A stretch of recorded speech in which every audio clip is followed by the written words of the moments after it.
Okay, I'd like to call this meeting to the order of the Villa Park Village Board. Today's January 25th, and it's 7 p.m. And if Clerk Konecki, could you please call the roll? Trustee Solella? Here. Trustee Kazone? Here. Trustee Murphy? Here. Trustee Patrick? Here. Trustee Tucker? Here. Trustee Wagner? Here. President Volpez? Here. And we'll rise for the pledge, and then please remain standing for a short prayer. I pledge allegiance to the flag of the United States of America and to the republic for which it stands, one nation, under God, indivisible, with liberty and justice for all. Please remain standing. Trustee Wagner has a short prayer for us. Heavenly Father, we come to you today asking for your guidance, wisdom, and support as we begin this meeting. Help us to engage in meaningful discussion, allow us to grow closer as a group, and nurture the bonds of community. Fill us with your grace as we make decisions that might affect the residents, staff, businesses, surrounding communities, and all those that enter the village of Villa Park. And continue to remind us that all we do here today, all that we accomplish, is for the pursuit of truth, for the greater glory of you, and for the service of humanity. We ask these things in your name. Amen. Amen.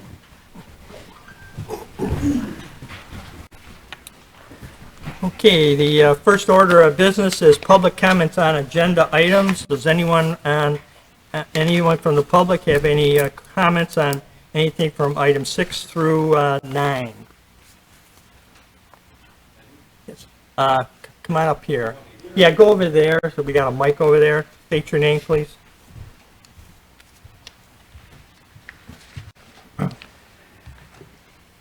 Mind if I take my mask off for this, or would you prefer if I kept it on? I look better with a mask on, but That's a point. are you all comfortable? All right. I'm not sure what the number is. Please state your name for the residents Sure. at home. It's Jack Kozar. And I basically have three things that I'd like to mention. First is the stop sign proposal at Central and Myrtle. So we, and when I say we, it's Karen and I, as well as 324 Central Fuel and Creme, have always been in favor of having a stop sign at that location, or actually two, which are now proposed at that location. We were in favor of having a stop sign there before we even purchased that property, because we saw the issues there. So we're very glad that it's finally made its way to the agenda, and you all have the opportunity to vote on that. This is definitely a positive thing for that corner. In addition, 324 East Central, or Fuel and Creme, however you want to refer to us, would like to work with the village to potentially pay for all or part of the expense of having those signs up. So perhaps, I can talk to the manager's office, and if, see how we could potentially work that out. I know that budgets are, a challenge right now for the municipality, but we wholly support that, and we'd like to see it. One caveat to that, which I don't believe is in the proposal, we just want to, for the record, state we don't want to have the stop signs with the blinking lights that, are out there. So that would be number one. Number two, number 2 and 3, we're here because we are on the agenda specifically, 324 East Central, Fuel and Creme, for two variances that are presented before you. One is for outdoor entertainment, and one is to waive a parking requirement. As to the first one, the outdoor entertainment, I gather that all of you have looked at the ordinances, and I would think that if not all of you, the majority of you would agree that some of our ordinances in Villa Park are outdated. They just don't really represent what we have in Villa Park and the opportunities that we have in Villa Park. One of those outdated ordinances is this concept of outdoor entertainment. It's vague, it's ambiguous, and it doesn't really say what outdoor entertainment is. It could be, a couple years ago, pre-COVID, we had a lady on the property that made balloons for the children. Technically, that would be considered outdoor entertainment. Me telling bad jokes on the patio could be considered outdoor entertainment. Maybe not so entertaining, but background music, some light ambiance music in the background could be considered outdoor entertainment. We absolutely have to adhere to the noise ordinance in Villa Park. Everybody is required. We're not suggesting that we change that noise ordinance. We're not suggesting that we change the time frame of that ordinance and have, any sort of noise late into the evening. But since we don't have control over changing those ordinances, and I say we as individuals of the village, that comes directly from the board. The avenue that we have for that is to present to you a variance and ask that we be allowed to have outdoor entertainment, respectful, peaceful outdoor entertainment in our property. Our patrons would like that. We would like that, and we think that it's overall just a benefit to what we're doing there and the community at large. The second thing is waiving of the parking restriction. So this is kind of a multifaceted request. As it stands right now, we don't have a parking requirement on the property. Because of our unique shape of the property, because of just the uniqueness of the property, it just doesn't make sense to have cars parked on that property. It just wouldn't have, it couldn't be the property that it is and have cars parked on it. So we would like to potentially put a rooftop deck on. In order to put a rooftop deck and be the only one in Villa Park to date to have a rooftop deck that I'm aware of, we are now saddled with the burden to have 16 parking spots on our property. We couldn't fit 16 parking spots on our property, period, even if we didn't have a patio and nobody sat out there. Again, it kind of goes to these outdated ordinances. The village purchased AK mulch, and we have close to 150 potential parking spots over there, if I understand it correct. I mean, it's a substantial lot. When a village doesn't have a parking problem, they have a business problem. You only have a parking problem when you're busy. And right now, in light of COVID, in light of budget cuts, in light of the lack of revenue that's coming into the city, we as a community should be doing everything that we can to try to grow business and bring business into the community versus other towns. As a business, 324 East Central Fuel and Creme does not compete against other local businesses. We compete as a community to Elmhurst. Villa Park competes with Naperville. Villa Park competes with Addison. Where do you want to go and spend your money? Let's make Villa Park as appealing to spend that money as we possibly can so that we can collect that tax revenue, bring people in, and make Villa Park even more vibrant than it already is. This is an awesome community, and it has the right trajectory because of the right leadership. We are headed in the right direction, and we need to be able to grow that. And we also need to send out word to, investors at large and business owners at large and the community at large to say, hey, Villa Park is a progressive town. It's a place where you can come and invest your money. You can grow business. You can do good things here. Think about us. Come to us. Be part of Villa Park. So these are the three things. We definitely support the stop signs, would like to pay for them if possible. Have that discussion with management throughout the week or whenever. Outdoor entertainment and waiving of the parking. Thank you very much. Thank you. Anyone else on an agenda item? Okay, which item? Tracy Gabriel about the stop sign. Okay, So after 15 months of attending at least 12 traffic and safety meetings, thank you for finally bringing this to the board for attention. That intersection is highly dangerous, and now that I work from home, I even hear and see it more.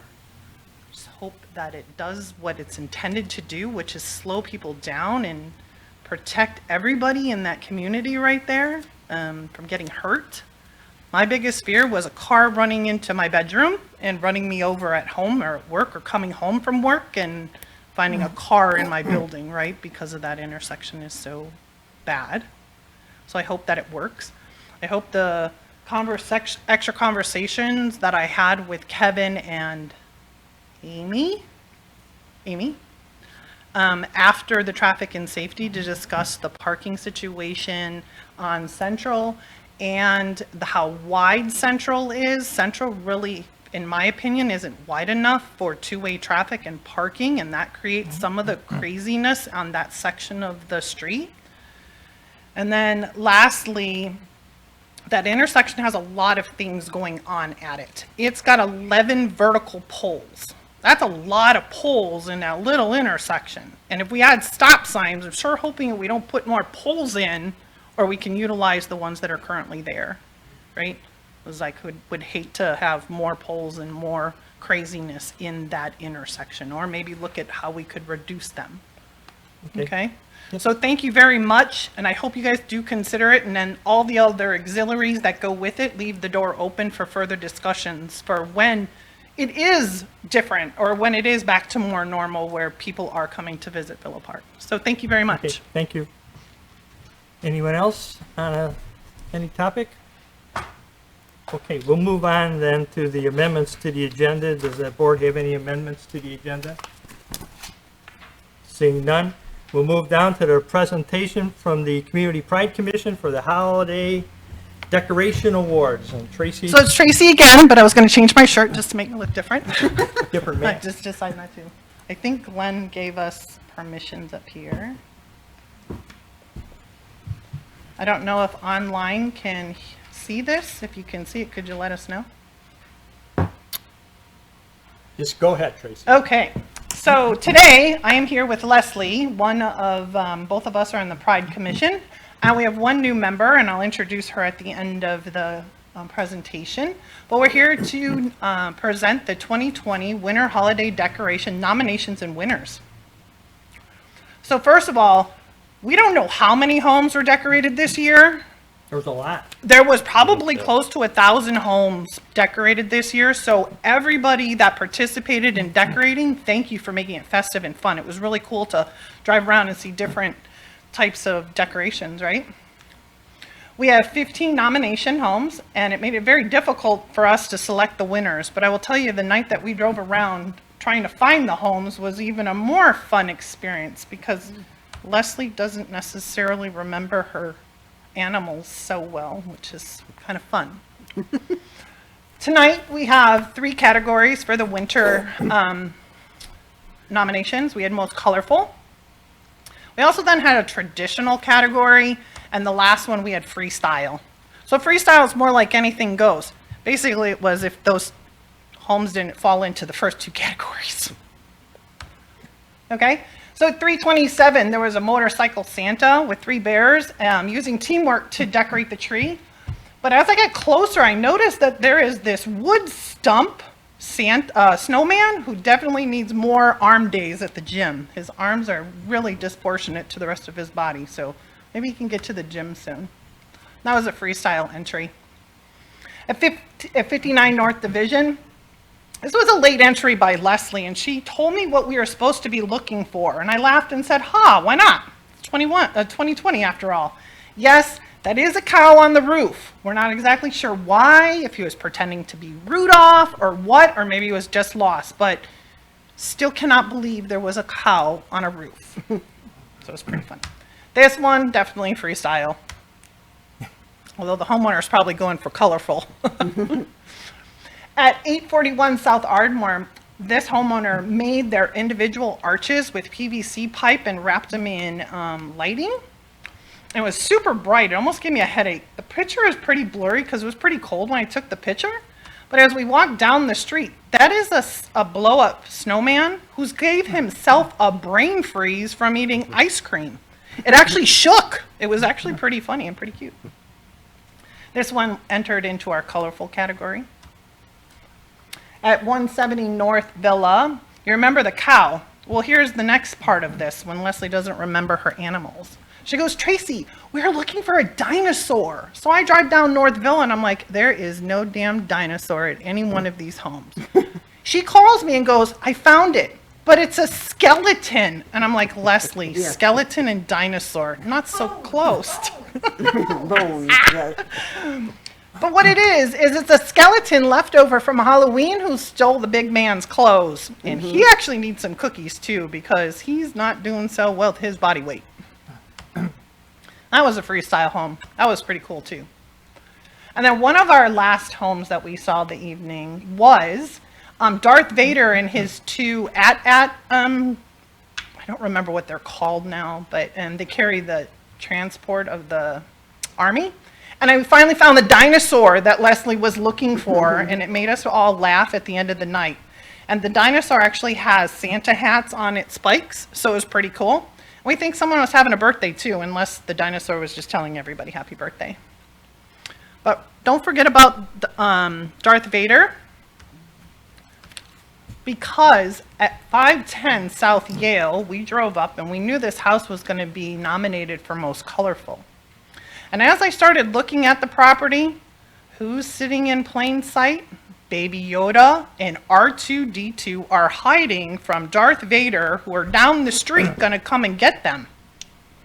So I think that those two houses were in cahoots with each other, trying to make sure we found both Star Wars. And actually, this was our colorful winner for this year. The family did a great job. The windows are painted from the inside to look like stained glass. And the daughter and the mom did both of them. And I think the daughter did the snowman and the mom did all the other ones. So it was very pretty. At 220 South Summit, Santa was checking his list right at the stairwell there. But there was an empty sleigh, checking out, waiting for some carrots or something. But Santa was checking his list before he got back in his sleigh because his list wasn't hands-free yet. So it was safety first for Santa as well. This was our traditional design, traditional decorations, and this was our winner for that category. So this one, 36 North Elm. I think it's cool that Villa Park has a street called Elm, so especially during Halloween. So I think it's pretty cool and during the winter here. So this house is a crossover from Halloween. The two guys in the window are actually ghosts looking like Santa. So the big man gets a lot of repetition here, right? There's also 3 dragons and Snoopy trying to be like Rudolph, and 3 dragons impersonating the 3 wise men. So I think that was a really fun house to do a crossover on. It's our freestyle, and it was our winner as well. At 118 South Euclid, this house had so much light, I was afraid the space shuttle or SpaceX was going to land something because it had so many of the white lights. So it was a traditional entry, and the snowman was just beautiful. At 43 West Madison, colorful lights. I'm not sure how they got them in the tree that high. I would be concerned on how they got them up there because that's pretty high. Hopefully they had a bucket truck to do that. This was the colorful entry. At 309 Willowcrest, when we drove up to this home, the first thing that came to mind was the Home Alone house. And I don't know exactly why, but it kind of looks like that. But then as I started to look at it, there's 2 turtle doves in the bottom of by the fence there. So this home became a traditional and colorful crossover entry for us. And then at 1515 South Oakland, this is the furthest way south you could go, and we dubbed this house the Elf House. We counted 7 or 8 little helpers there. So you could tell that this homeowner has been collecting items throughout the years because it just keeps growing. And some of the elves look like they might need to be retired. This is a colorful entry. Okay, so this one's pretty funny. So at 534 East Washington, there's a huge Santa. And the Rudolph there kind of just like, don't look over here, there's nothing going on. And then as you look closer, there's a Santa coming down from the roof who's kind of in a precarious position and not doing so well. There's a Chicago Bears player light up in the window, and the Grinch, they're not helping Santa. That's not very nice of them, but I think the big Santa and the Rudolph are doing some teamwork. So maybe next year we'll get some help across the board for that. That was a freestyle entry. So I don't know if you've driven down Villa Avenue. At 511 South Villa, there is a blow up. And I'm not sure if these homeowners had too many out of town guests, but having Santa sleep out in the camper and using the outhouse is pretty dang funny. That door to that outhouse actually opens and closes. And I was going for a walk one day and it scared me because I didn't know somebody was going to pop out. I also think there's a design flaw because the toilet paper is on the outside of the outhouse. That's not very nice for Santa. This is a freestyle home. And then finally at 209 West Park Avenue, this is right near my home. I think we have two Santas that were on an adrenaline rush. We got one coming in hot who just missed the tree on the snowmobile over there on the right side. And then we have the other one who decided to park his plane on top of the roof. So I think both of them are a little crazy Santas, and I'm wondering next year which edition they will have for next year. This is a freestyle entry. And I'd like to give a big thank you to Chris Fox of the Villa Park Review for publishing the winners in the newspaper on December 31st and the 7th. We were trying to beat the rush to make sure homeowners would be able to look at the homes, so we asked to have them published a little sooner. And then with the board meeting not happening a couple weeks ago, we thought there would be a little bit more time. I'm sure the decorations are done. I want to thank you for having us on the agenda this evening. It's been a little different trying to give out these awards to the homeowners while we've been in COVID and doing social distancing, so thank you for that. And Leslie and I would like to welcome to the Pride Commission Cecilia, who is not in the room tonight, but she is going to be a great addition to the commission. We'd like to invite everybody to come and join Leslie and I and Cecilia tomorrow night at 5 o'clock here in the Village Hall, because we're having our first meeting of 2021. We're discussing all our items that we're going to do. We get to do fun items for this, for the village, and we're discussing them all tomorrow night in length to try and put together a calendar for everybody. So it'll be good. Also look at our Facebook page. We have a Facebook page where we do a lot more posting than we have done in the past. And we ask homeowners to present their ideas of any fun items or fun events they would like to do, and keep us in mind for all fun things. Me and Leslie love to do the fun stuff. Just let's watch the Did you just say animals. party? Yes, yes. Let's just watch so we don't have too many animal things, because Leslie gets confused very easily. We just need to have more dinosaurs. so Yeah, she knows what dinosaurs they are. apparently. Come on. So thank you, everybody, for having us tonight. We appreciate it, and I'm sorry the homeowners couldn't join us, but they did have fun with the presentations that we did give them. So thank you. Well, thank you. Thank you for doing it all, because you're right, there were a lot of decorations this year. You know, and I had your list of the winners. Went around and checked them all, and I agree with you. I didn't find that cow on that roof of that one house. It was so So- difficult to find the cow. I will say, though, I think Villa Park put Lombard to shame, because we had a whole lot more decorations on our streets than Lombard did, so. You just give it a yes. Yes, I agree. Okay, thank you very much. Thank you. Okay. All right, we'll move on then to the consent agenda. Item 6A is the minutes from the board meeting held on December 21st, 2020. 6B is the bill listing for the week of December 21, December 28, January 4th, 2021, in amount of $4,278,819.85. Do I have a motion for the consent agenda? I will Trustee make that Tucker? motion. Okay, do I have a second? Trustee Kazone? I'll second that. Any questions? Seeing none, roll call vote, please. Trustee Patrick? Yes. Trustee Wagner? Yes. Trustee Salella? Yes. Trustee Murphy? Yes. Trustee Kazone? Yes. Trustee Tucker? Yes. President Bolfus? Yes. Okay, that passes, and we'll move down to 7A, which is an ordinance of the Village of Villa Park, DuPage County, Illinois, amending Section 14-107, stop streets, and Section 14-207, no parking zones of the Village of Villa Park Municipal Code. Manager Keener. Thank you, Your Honor. Over the last several years, the intersection of Central and Myrtle has seen a significant increase in traffic, resulting in additional conflicts and potential safety hazards between motorists, bicyclists, and pedestrians. The Village of Villa Park Traffic and Safety Commission reviewed the situation and suggested that the intersection could be improved by the addition of all-way stop sign control. A stop sign warrant study was performed, and the study recommended consideration be given to providing all-way stop sign control at the intersection. The Traffic and Safety Commission voted to accept the findings of the study. Staff concurs with these findings and recommends approval of an ordinance to enact the recommendations of the study. Thank you, Your Honor. Okay, thank you. This being an ordinance change, there's really requires two readings, so this is only the first reading. And with that, we don't really need a motion. It's just an item for discussion. Trustee Kazan, do you have one? No, can we make a motion to accept this on the first reading? You want to make a motion to suspend the requirement for second reading? Yes, I would. Okay.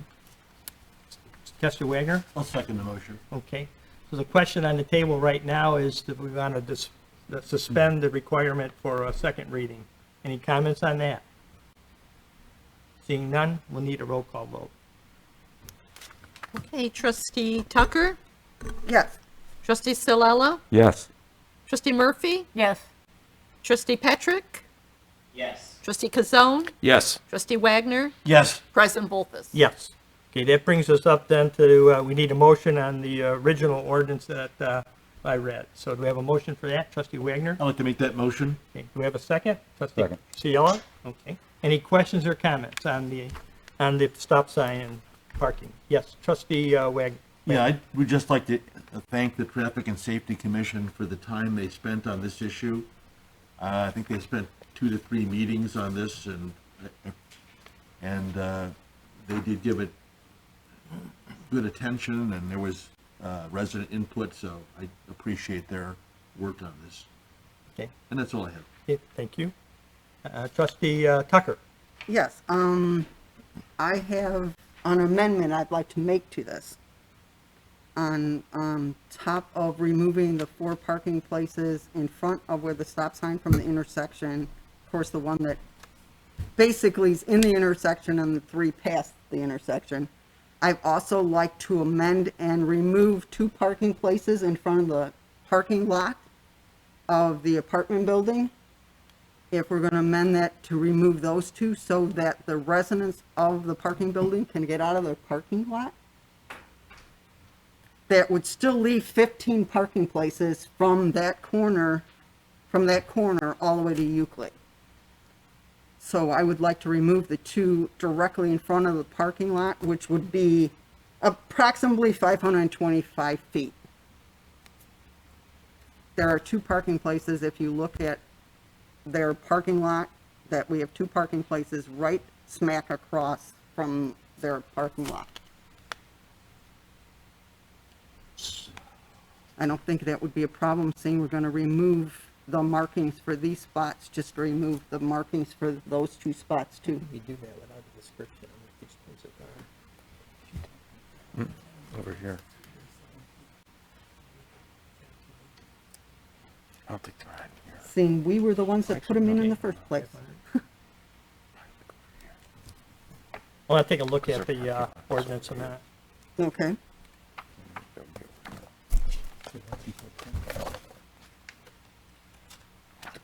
And the reason being, anyone that has to back out of their parking place or try to get out of their driveway, and there's a car right. Okay, so on the ordinance right now, it reads Central Boulevard, south side, from Villa Avenue to the point 57 feet west of the west right-of-way from Myrtle. Okay? So you want to increase that down farther. No, I just want to add those 2 parking places. Yeah, we got to add them with how far are they? Oh, from the corner, you mean? Yeah. Oh, I don't know, from the corner. I measured across the driveway area Yeah. of what they would be. Let's see, Michael's got his hand up. It'd be approximately 150 feet west of the western right-of-way limit on Myrtle, and then to 190 feet west of the right-of-way line on Myrtle would be those 2 parking spots.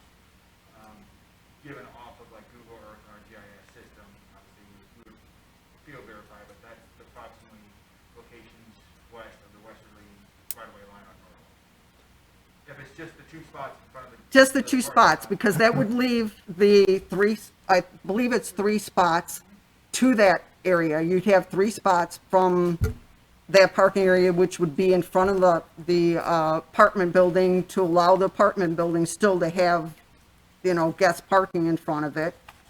But if you take the 2 parking places that go over their parking lot out, that will allow them to get out of their parking lot. I mean, personally, if I had people parking out of my driveway and I was trying to back out of my driveway, it makes it very difficult for them to get out. So I don't think it's unreasonable just to remove the 2 spots. They're very visible, the 2 spots that go across their parking lot, Yeah. and just remove those 2 spots. Yeah. So we're just trying to, so right now it says in here, to a point 57 feet west of the west right-of-way line of Myrtle. And you're saying, Michael, we should change that to, Well, if you just put there 2 spots, there need to be an additional no parking from 150 feet west of the westerly line to 190 feet west. okay. So I'm just asking to add those spots to the Yeah, thing. yeah. And I'm trying to figure out exactly where they're at, so. Okay, so how can we make a motion? We need a motion to do that. Trustee Murphy? I just have another comment. Maybe we should wait till after that motion, but I'd like clarification if I could, please. It was my understanding that 57 feet was based on the 2 parking space recommendation that was done in the study. And now we're talking about doing 4. So should that 57 number be changed? Well, now we're talking about doing 6. Well, but we're splitting them up.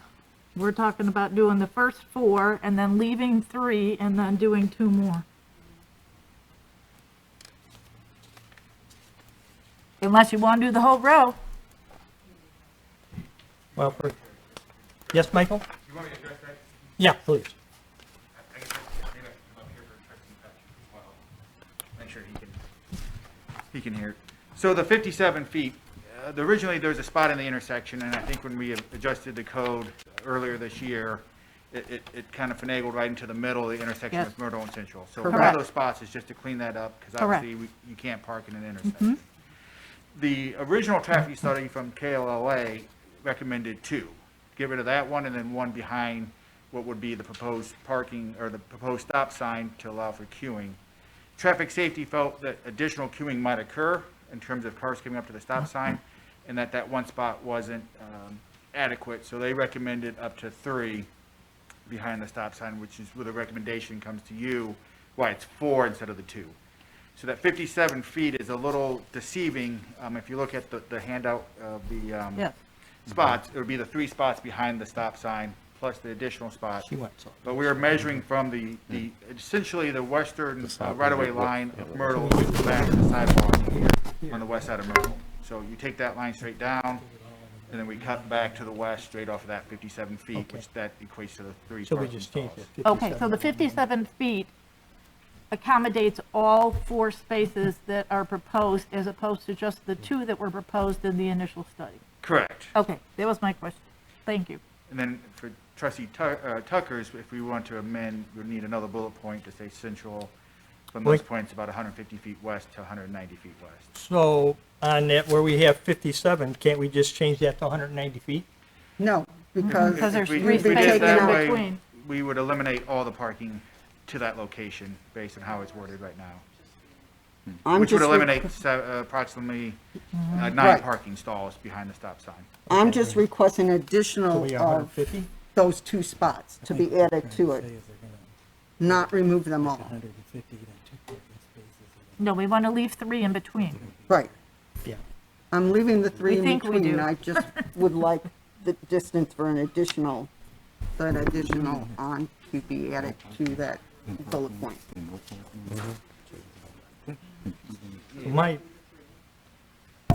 So my diagram here, I show, on this one here from the traffic study, I show west of Myrtle, I see 6 parking spots. There's 9. I believe there's 9. I walked. Okay, but they have where little cars in there that are 6. Right. Okay? So you don't want to take all those out. So, so you taken out, let's start from the west of Myrtle. We've taken out, from the traffic study, 2 places, right? We're taking 3 places out. The For the traffic study? recommendation, Presented in the ordinance would be 3 behind the proposed stop sign. So a total of 4 from where that last parking stall is in the middle of the intersection. Oh, okay. in The middle of 4th one's in the intersection, which needs to go anyway. Yeah, okay. So then you're going to have 1 or 2 spots, and then you want to take 2 out? You'll have 3 in between it, between what I'm asking And they for. get kind of confusing? The only reason, not if you see where it is across from their parking lot, you'd realize that you really shouldn't be parking in front of their parking lot anyway. And then you've got, then there's a curb space. If you look at the curb of the actual parking lot, the 2 parking places I'm speaking of go between the curb space of their parking lot to the curb, the west part of their curb spot. So the 2 spots are in between the 2 curb, if you look across from the building, they're between the 2 curb spaces of what is their actual parking lot. Yeah, they don't show their parking So, lot. and then the parking spaces continue from that curb space and head towards Euclid. So, we either have to change the wording of this, or vote on what we have, and then come back and change, and have another ordinance change. So, that might be the easier way to do it. Then So, put an addition to it. All I wanted to do is put a bullet point and add 2 spots. Well, I It don't, would require a very big amendment to the ordinance because of the spaces in between. yeah. Okay. Then I guess we can't vote on it tonight. If I wanna- Well, we can vote on what we have here now, we can start the process, but we're gonna have to come back with the additional spots. Okay, so we make sure we get the measurements right and everything, Okay. all right? Okay, Okay, and then my second question is asking the stop signs. I'm concerned about the spacing for handicap in that area. When you add another pole, it's already tight for anyone that's in a wheelchair or a handicap body to get through there. Are we taking that into consideration when we put a stop sign, that we're not making it a little more difficult for a handicap? well, I think there's government requirements on the spacing there, so definitely it's gonna have to be taken into consideration. Correct, and then the trail crossing signs would no longer be needed because it's a controlled intersection. And by with being a controlled intersection, that automatically dictates that crosswalk. So the advisory signs of the trail crossing would no longer be deemed necessary. So we'd most likely look to reutilize several of the pole locations to make sure that we can maintain So- the clearance and everything for ADAs. So my and stuff. understanding is that the clearance from the stop sign to the planter boxes would be enough space. We would for verify it maneuver- all before we Okay. make the final placement. Verify, that's all I'm concerned. I'd like to be able to know that our disabled or our handicapped people can get into the entrance to Fuel and Cream from that corner, and that we're not blocking it for them to have access going down that sidewalk by putting another stop sign in that area. The They'll, same, they'll make sure that that's right. okay, so. yeah, I mean, because Okay. there, we have a lot that use that area coming off the Prairie Path. Okay, so we're back to the original motion for right now, so, any other questions? Trustee Ciala? I don't see taking these 2 spots and eliminating them is gonna benefit anybody. The people who live in those apartments and have a parking lot to exit from have the opportunity to come out head first, which is much easier than backing out of a driveway, which most of our residents have to deal with on a daily basis. And by prolonging this to accommodate such a small area, I don't think it's necessary. Well, we're not gonna prolong it, we're gonna do what's originally proposed, and then if they decide to come back for the extra spaces in front of their parking lot exit, Okay, we're gonna address that separately. very good. Otherwise, we would just be postponing this, so. Trustee Wagner, you got a No, question? no, I was Okay. just trying to hear trustee Salah. Okay. Anyone else? Okay, then we'll vote on this. Roll call vote, please. Trustee Murphy, Yes. trustee Kazone, Yes. trustee Tucker, Yes. trustee Patrick, Yes. trustee Wagner, Yes. trustee Silella, Yes. President Volkes. Yes. Trustee Patrick, if you have anything to say, you just speak up, because sometimes I forget you're up there on the screen. Okay. All right, that passes and no need for a second reading. And we'll move on to number 7B, which is an ordinance of the Village of Villa Park, DuPage County, Illinois, increasing the number of Class I liquor license to sell alcoholic liquor to patrons seated at tables or at a bar for consumption on the premises. Manager Keener. Thank you, Your Honor. The owners of Bet Crazy, located at 105 East North Avenue, Unit A, doing business as Trackside Parlay Bar, would like to sell alcoholic liquor to patrons. If approved, this ordinance will create a Class I liquor license to sell alcoholic liquor to patrons seated at tables or at the bar for consumption on the premises, thereby increasing the total number of Class I liquor licenses to 10 and 69 total liquor licenses within the village. Thank you, Your Honor. Okay, thank you. Again, this is a code change, so this is just for information purposes. This is only a first reading. So, any questions or comments from the board? Trustee Murphy. I'd just like to confirm, am I correct in saying that that's either adjacent to or part of Crazy Pour? Yeah, yes, you had the Crazy Pour, and then you had the OTB, and then that OTB area is going to be separated, in which I believe it already is, and it has another unit number. This is Unit A. So, so it's all in the same building, but they're physically separated. And do we have the option to forego the second reading on this as well? If there's a motion to do that, I'd like to make that motion. do we have a second to that? Trustee Kazone, second, and trustee Murphy, Patrick seconds it. Is there any questions or comments on the motion to suspend the requirement for the second No. reading? Okay. No questions or comments? Okay, and we'll just go to a vote on that to suspend the second reading. Okay, trustee Silella, No.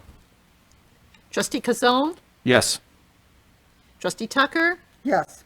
trustee Wagner, Yes. trustee Patrick, Yes. trustee Murphy, Yes. Uh, President Volkes. Yes. Okay, then we'll move back to the actually issuing them the liquor license for the Bet Crazy. Do we have a motion for the ordinance? Trustee Wagner, I'd like to make that motion. do we have a second? Trustee Kazone, I'll second that. okay. Any questions or comments? I get, just, Trustee Kazone. just for clarification, so that people don't think that we're adding another physical building with a license. The unit 105 already serves liquor, and it's just because they are separating the buildings into building into two separate units that we're giving them another license. It's not like we're adding, because they've already had the ability to sell in that unit. Well, they could carry the alcohol across from the Crazy Pour into the OTB area. But now But it's this is being good, right? physically separated. Correct. So, and it has a separate address, like, so yeah, it requires a second license. Thank you. Any other questions? Seeing none, roll call vote, please. Trustee Murphy, Yes. trustee Tucker, Yes. trustee Patrick, Yes. trustee Silella, Yes. trustee Wagner, Yes. trustee Kazone, Yes. President Volkes. Yes. Thank you, that passes. And you can talk to Julie in the permit department. Okay, thank you. Okay, well, we'll get to that later. Okay, we'll move on to item number 8A, which is an ordinance of the Village of Villa Park, DuPage County, Illinois, authorizing the publication of the 2021 zoning map. Manager Keener. Thank you, Your Honor. Each year, the village is required to publish its zoning map by March 31st. No changes to zoning district designations were made to the map since it was approved last year. However, minor corrections to labels were made. A couple of erroneous FM9 labels were corrected to RM9, Residential Multi-Unit District. The zoning ordinance does not identify an FM9 district as a valid zoning district. Other than that, the zoning map is identical to the 2020 map. Thank you, Your Honor. Okay, thank you. Do I have a motion for the ordinance? Trustee Wagner? I'd like to make that motion. Do we have a second? Trustee I'll Murphy? second that. Okay, any questions or comments? Trustee Tucker? I'm just curious, what is an FM9 district? That it wasn't a valid zoning district. How did we get those in there? Consuela's going to answer that. We make them up. That's an easy Well, that's kind answer. of a thought, yeah. It doesn't exist. It's just a typo. Oh, so it was a typo error? Yes. It should have Should been an RM and it ended up being an F. Okay, thank you. I was like, okay, what is that district? Thank you. Okay, It's a typo. with that, is there any other questions? Roll call vote, please. Trustee Patrick? Yes. Trustee Kazone? Yes. Trustee Tucker? Yes. Trustee Silella? Yes. Trustee Murphy? Yes. Trustee Wagner? Yes. President Bolkus? Yes, that passes, and we'll move on to 8B, which is an ordinance of the Village of Villa Park, DuPage County, Illinois, establishing temporary executive powers pursuant to Chapter 8, Article 3, Section 8-301 to 308 of the Villa Park Municipal Code, and 65 ILCS 5/11-1-6 of the Illinois Municipal Code, and 20 ILCS 3305-11 of the Illinois Emergency Management Act. This ordinance extends the temporary executive powers contained in ordinance number 4189, approved by the village board on December 21, 2020, until such time that the village board can reconvene in open session. Do we have a motion for the executive powers? Trustee Kazone? Mr. President, I'll make that motion. Second? I'll Trustee second. Shala? Okay. Any questions or comments? Seeing none, roll call vote, please. Trustee Wagner? Yes. Trustee Murphy? Yes. Trustee Tucker? Yes. Trustee Patrick? Yes. Trustee Silella? Yes. Trustee Kazone? Yes. President Bolkus? Yes. It passes. We'll move on to 8C, which is an ordinance of the Village of Villa Park, DuPage County, Illinois, granting a variation to parking at Fuel and Creme located at 324 East Central Boulevard. Manager Keener. Thank you, Your Honor. The petitioner, Jack Hozar, is seeking a variation to the parking code at Fuel and Creme located at 324 East Central Boulevard. This variation request is to permit the minimum parking from 16 spaces to 0 spaces that would be required with the addition of a rooftop deck. Thank you, Your Honor. Okay, thank you. Do we have a motion for the ordinance? I'll make the motion. Trustee Murphy, do we have a second? A second. Trustee Ciela? Okay, with that, do we have any questions or comments? Trustee Tucker? Okay. I'm gonna try to do this with my mask on. I just want to refresh everybody's mind on how this started. This started back in 2018, and for the members of the board that weren't on in 2018, I just wanted to go through that. On April 12th of 2018, they came to planning and zoning, and on May 21st of 2018, they came to the village board meeting about variances for a fence and no parking from 20 to 0. Crum brought the idea that they were going to cater to walkers and bikers on the Prairie Path and the Great Western, because Jack and Karen both stated they were cyclists, and you wanted to capitalize in on the 290,000 people that are on the Prairie Path a year. You were planning to use one building, can everybody hear me? One building for Creme, which was the ice cream shop, and then a food truck in between it was what you were planning.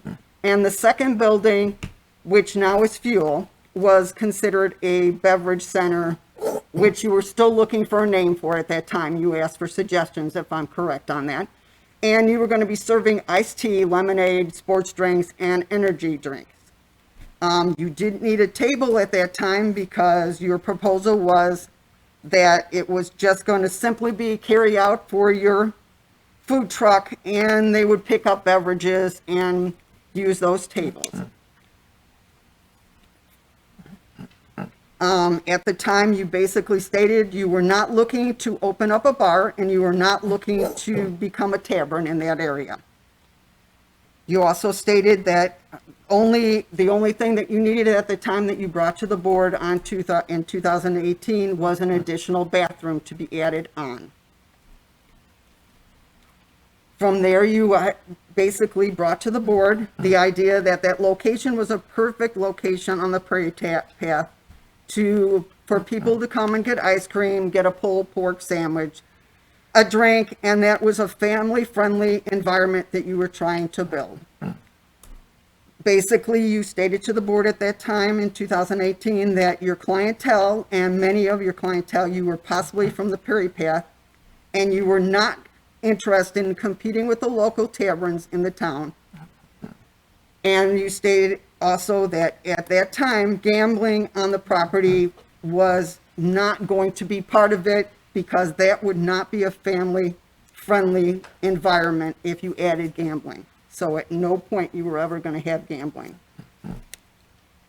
And as we went along, which was perfect when you brought up to Bard, you said you were possibly making an arrangement with J&R Biking and that you were going to put a bike rack on the east side of from Anna Tool area, which you did. Originally, you thought you would only be open in the daytime hours and it was going to be seasonal because there wasn't going to be any biking on the Prairie Path January, February, and March, and most people wouldn't be there.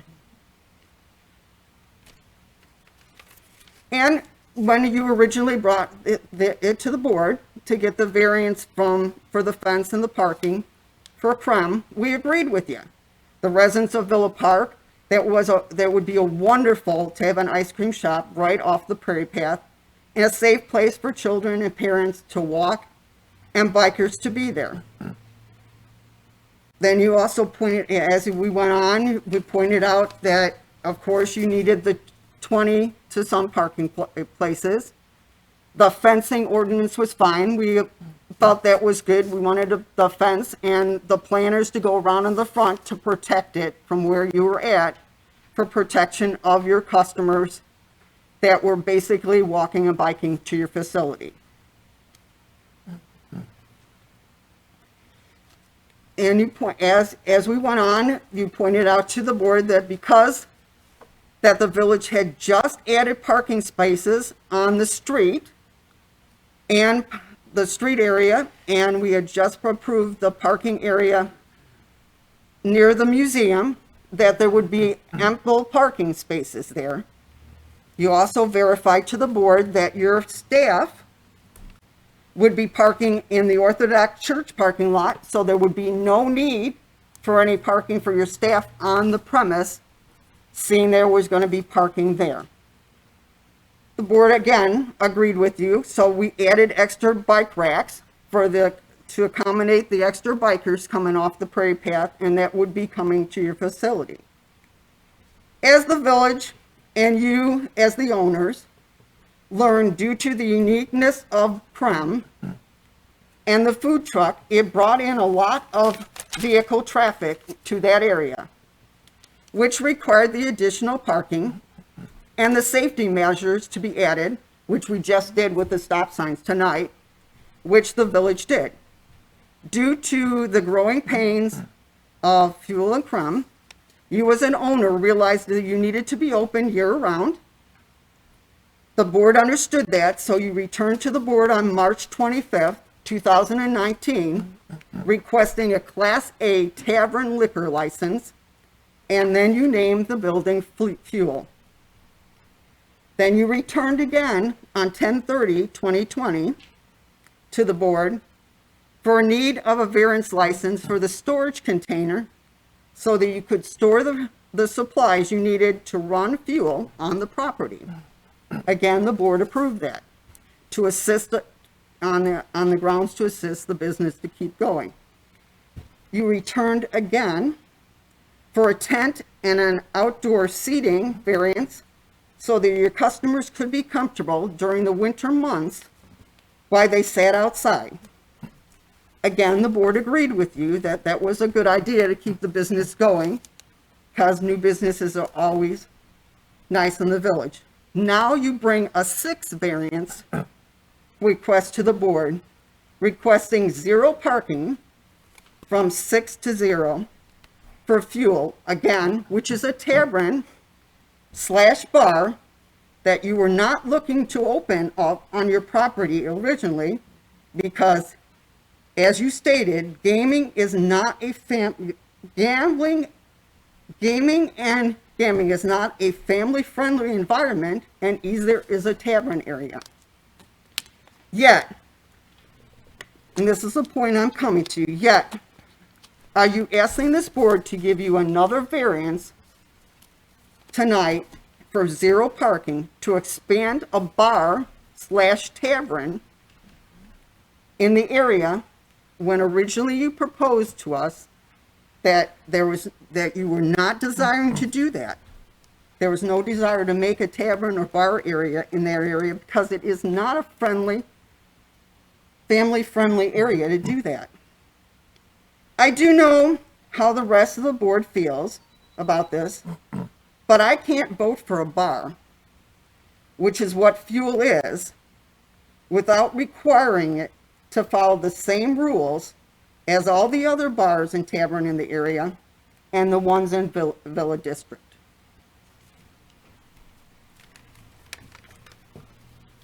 I just want to remind the board members and the public that we got quite a big packet here. There was a lot of discussion on this request in the Planning and Zoning Commission, and I'm sure all the board members received this big package, the transcript from the Planning and Zoning Commission meetings. So I think unless there's anything else, I think we probably have all the information, if you've all, which I'm sure we've all read over it. So, and the Planning and Zoning Commission's comments and the petitioner's comments. So, but if there's any other questions, okay, Trustee Murphy. I would just like to make a comment, and I've expressed this previously, and I know that Jack is familiar with it. We've had discussions that I just have a concern about a rooftop venue at a location that has a target market that includes serving alcohol and ice cream to little children. And I also have a concern about the ability of emergency responders being able to get up to that rooftop if there would be a need for them to do that. So in general, I am just not necessarily in favor of that venue having a rooftop. Thank you. Okay, Trustee Wagner. Thank you, President Poltis. As you said, there was a lot of material there, the transcript from Planning and Zoning, one of the meetings I did attend. And I appreciate what Mr. Kozar said about we should do everything we can to help our businesses. But with respect to this rooftop deck, this will cross the threshold and require them to have additional parking. There's so many questions, unanswered questions about the deck itself, about the feasibility of the deck, safety issues, etc., that really at this point, I couldn't support this variance, just because of so many unanswered questions regarding the rooftop deck. I mean, I want to do everything I can, but there are just too many questions about it, the feasibility of it. I don't think that staff has enough information about how it would be constructed, et cetera. So, yeah, I'm afraid that I'm a no vote on this tonight, and that's all I have. Anyone else? Trustee Kazone. I'd like to bring up just a couple of points. I think Fuel and Cream's done a great job in bringing a lot of business to Villa Park. It's got a lot of talk going on. I know, President Boltis, you've gotten comments from neighboring villages, presidents and mayors saying, it's a great thing what's going on over here. And I agree with Mr. Kozar, we should do what we can to help our businesses. A couple of things. We're not voting on whether or not to allow a rooftop deck. We're voting whether they need to get a variance without the parking. I like the idea of a rooftop deck. I mean, I've been to places in Naperville and in Chicago that have rooftop decks. And, I know there's a lot of talk of this was originally going to be an ice cream place for kids with an area for drinks for adults. I go to Fuel a lot, and I've never seen the atmosphere of a bar where people are sitting at a bar and just drinking and drinking and drinking. It's a great place for people to come and they talk. I've never seen anybody overserved there. So I think the idea that it is a bar is being expressed a little too much. I think a rooftop is just going to add some ambiance to it. On the flip side, I understand the idea of having an ordinance where the parking is required. And I think it appears that the board is going to vote against this. But my suggestion is maybe, as Mr. Kozar suggested, maybe we look at the ordinance, have planning and zoning look at the ordinance, and maybe it is time to make some changes, especially since we do have AK mulch now. And that was the idea of that was to get parking for that Villa Avenue district. And maybe we should look at the ordinance itself and say, maybe a business district does not have to have this requirement. I know there's towns around, especially Elmhurst, where they built a lot of parking garages where they don't have that requirement for a business to have a set amount of parking spots because there is public parking. So like I say, I don't think this ordinance is going to pass, but I think we should have the ordinance itself be looked at by planning and zoning or, and get Public Works involved in that. That's it. Thank you. Trustee Cielo? Yeah, I'd just like to almost echo what Trustee Kazone said. I'm in favor of seeing a rooftop. I have no problem with that. I do have some concerns that we're pushing away from utilizing a parking area that we just spent a lot of money and time on acquiring. It's there for a purpose to put our patrons in a safe parking area, which is an ample space for 100 and something cars. I think that makes that area much more unique concerning how the ordinance is written. So I agree with Trustee Kazone that we should look at that and maybe make some changes there so we can utilize and get full benefit out of the money that we spent and the time that we put into achieving such a large parking area for our businesses down there. I think we're forgetting what we went through to get it, to give it to them, and now we're almost spanking them. So I'd like to see an ordinance review. Anyone else? Trustee Tucker? Yes. Oh, wait a minute. Trustee Patrick, are you, Go ahead.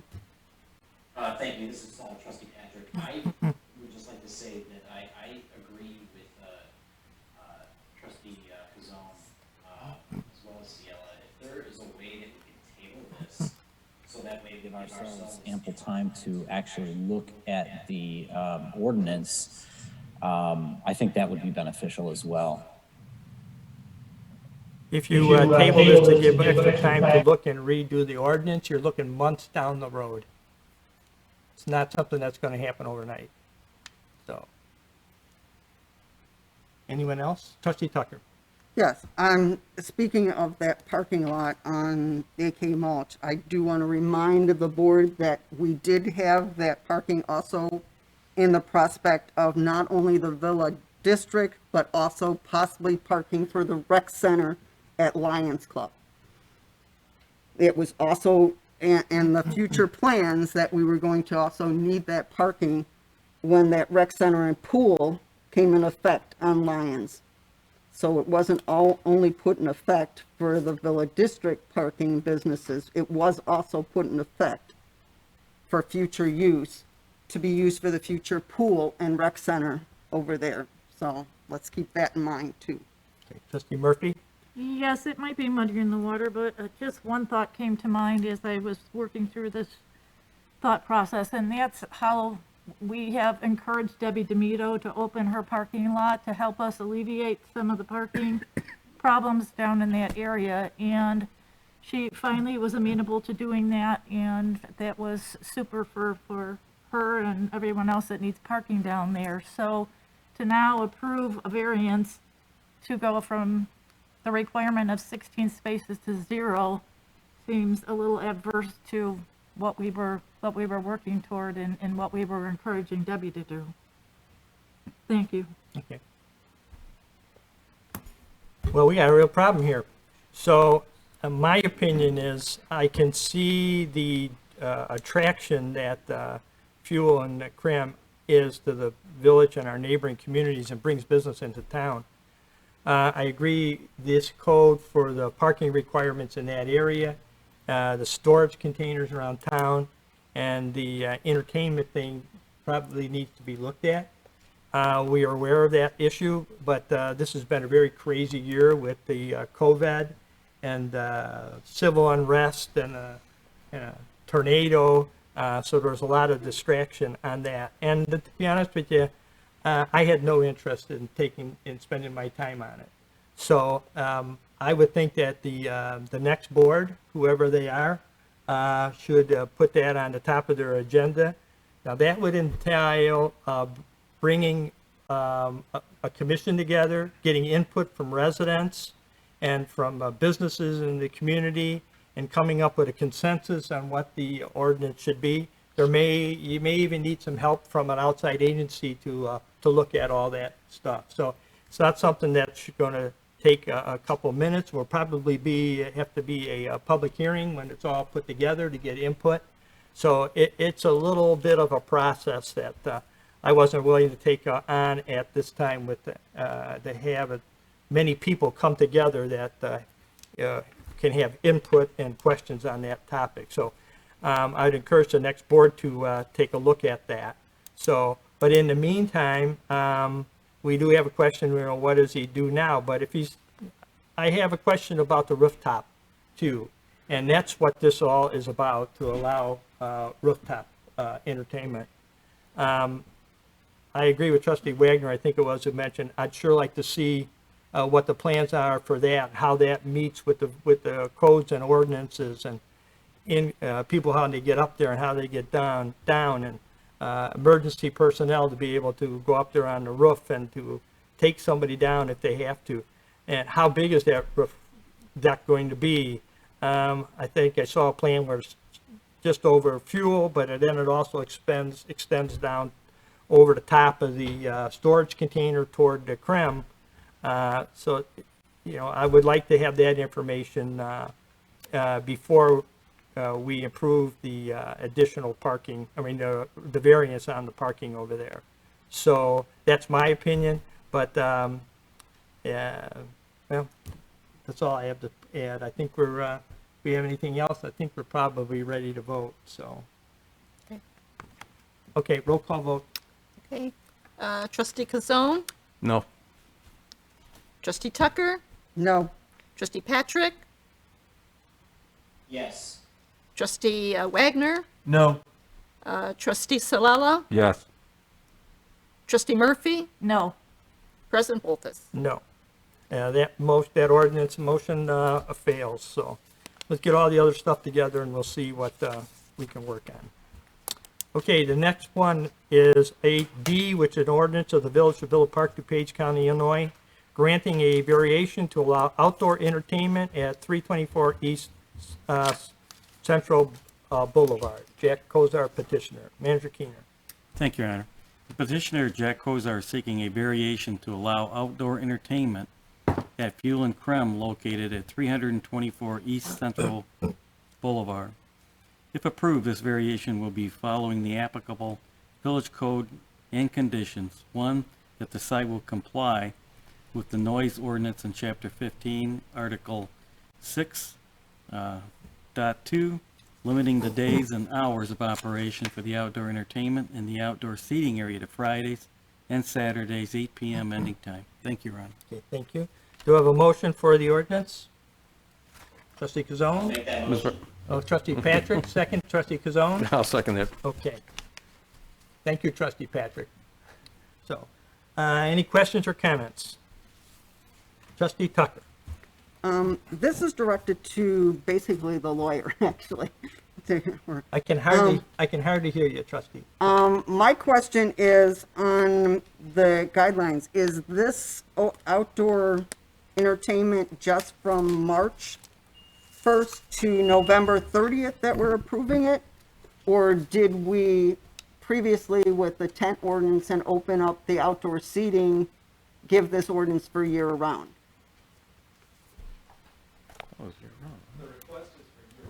Yeah, I think that is a year-round. There's no limitation on the period for the entertainment. Okay, so the reason I ask is because this is an ordinance that we're providing no outdoor entertainment on the property, which originally was March 1st to November 30th. I don't understand what do you mean originally? Where is that from originally? That, What was that's on originally? the ordinance on there, that outdoor seating ordinance that we originally had. Outdoor ordinance that we originally had. That it was You're from referring to the tent? March, huh? You're referring to the tent? No, I'm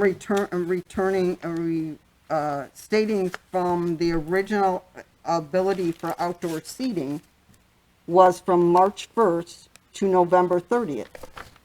You're referring to when they first put the fuel in? No, I'm on the variance regulation on there. It states outdoor seating with a petition is from March 1st to November 30th. Is that on a, When we gave them the waiver for the tent and allowing seating year-round, did we remove that ordinance 15? So that the entertainment, the live entertainment would be to be able outside on his patio year-round, or is it only from March 1st to November 30th? are you referring to a current village code? Yes, Okay, a current ordinance code in there all right. states outdoor seating is from March 1st to November 30th. Trustee, Attorney Orr, I hear you going up. Yes, I hope you can hear me. Oh, yeah. If you are referring to the ordinance that we adopted or in conjunction with the COVID restrictions for indoor dining, Fuel and Creme doesn't have any indoor dining. So that ordinance was to give those establishments that had no outdoor dining rights to do it. Wouldn't affect Fuel and Creme, if that's the ordinance you're referring to. I'm speaking of the ordinance 4036, where it says outdoor seating areas may be located in the yard and building, where we had that discussion when we were talking about the tent and allowing him with the tent to also have outdoor seating year-round. According to that ordinance, it states no entertainment, whether live, recorded, or otherwise, is permitted in an outdoor seating area. So my question is, when we made the additional, and it says the outdoor seating area can only be occupied from March 1st to November 30th. Is that a correct reading of that ordinance, Consuela? I don't have it. Yes, it's pre-COVID. This has nothing to do with COVID. Yeah, I think the confusion is coming in where we're talking about the restrictions regarding outdoor seating areas underneath a tent normally. I'm seeing, right, normal, So this has there's nothing that to do with restriction COVID. that limits the area you could have a tent, which the petitioner received a variation so to allow him to extend that time period for his tent to provide that outdoor seating underneath the tent. So that was approved. This particular request has to do with outdoor entertainment. Okay, so is the outdoor entertainment meaning that he can have the entertainment in the tent or on the patio? Yeah, so that's And that was something my that- question. From March to November 30th is when he's allowed to occupy his outdoor seating. So the request is to have the outdoor entertainment year-long, but the petitioner could answer more detailed questions, what type of entertainment he has in mind, where on the property, whether it's going to be inside the building, inside the tent, or outside. He's here and could answer that question to clarify. Okay, if it's in the tent, then it wouldn't be considered outdoor seating. It'd be inside his building, and that would be a totally different definition, because it's inside a tent or inside the building. That would be considered indoor entertainment, the same thing that Demito's has. They just open their windows and the sound comes out. If we're talking on giving a variance for outdoor seating, that would be the guidelines of March 1st to November 30th. So that was my question, to get clarification. And the petitioner could answer more in terms of what he has in mind for the outdoor entertainment, but it is the intent to have it out year long. There's no time restriction in the ordinance as presented. Right. I think there is. Yeah. Okay, so basically, then that ordinance where it says occupancy permit is required prior to opening an outdoor seating area from March 1st to November 30th is not in effect right now.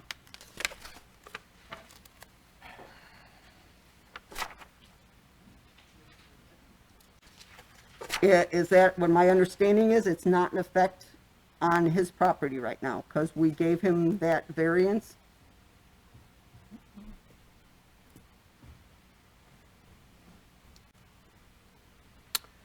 I can't answer that off the cuff, so.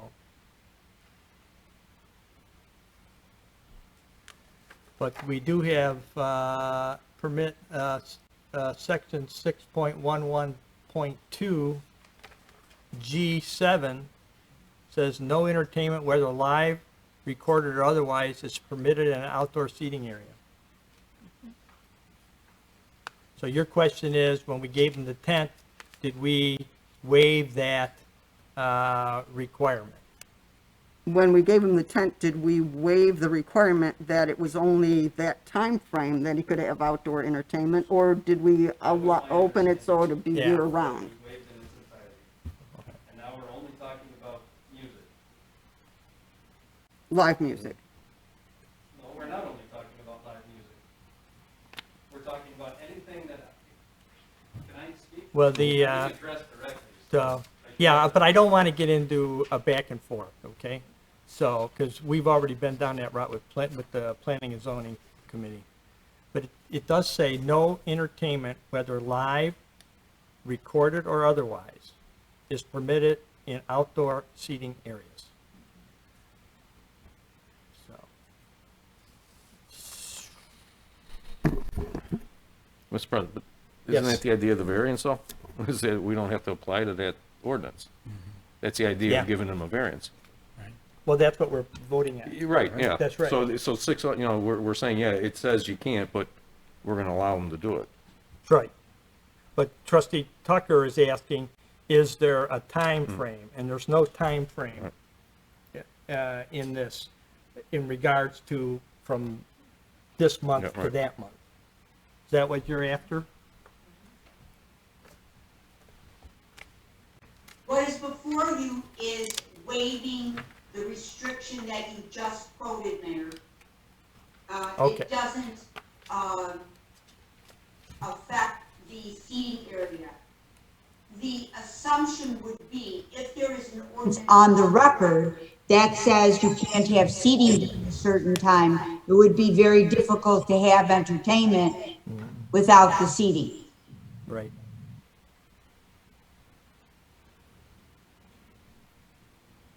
So in other words, we're doing with this ordinance is allowing him to have the outdoor entertainment year-round.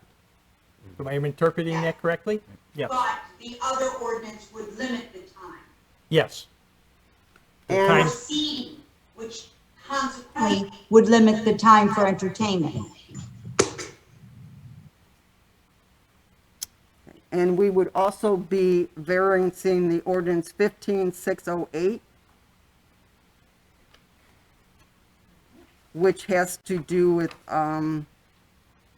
music being 600 feet from any residency.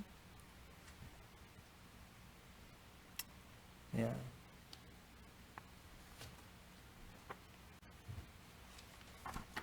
Yes. And that intercom systems cannot be used across from any property using residential purposes. Yeah, 15608 says noise sources, miscellaneous noise sources. It shall be unlawful to operate the following equipment between certain hours: outdoor within 600 feet of any building used for residential or hospital purposes, or indoor if such equipment is audible from any adjacent property used for residential or hospital purposes.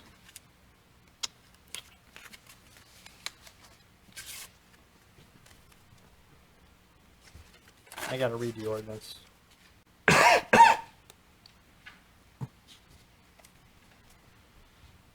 Well, C basically says, it shall be unlawful to play music outside at any time using an intercom system on any property abutting or across the street from property zoning used for residential purposes. Well, in this proposed ordinance, it says the site will comply with the noise ordinance in chapter 15, article 6.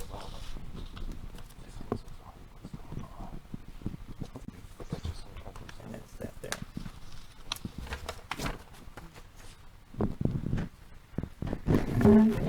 So there's a couple ordinances in here that would be in effect for us to allow him to have entertainment on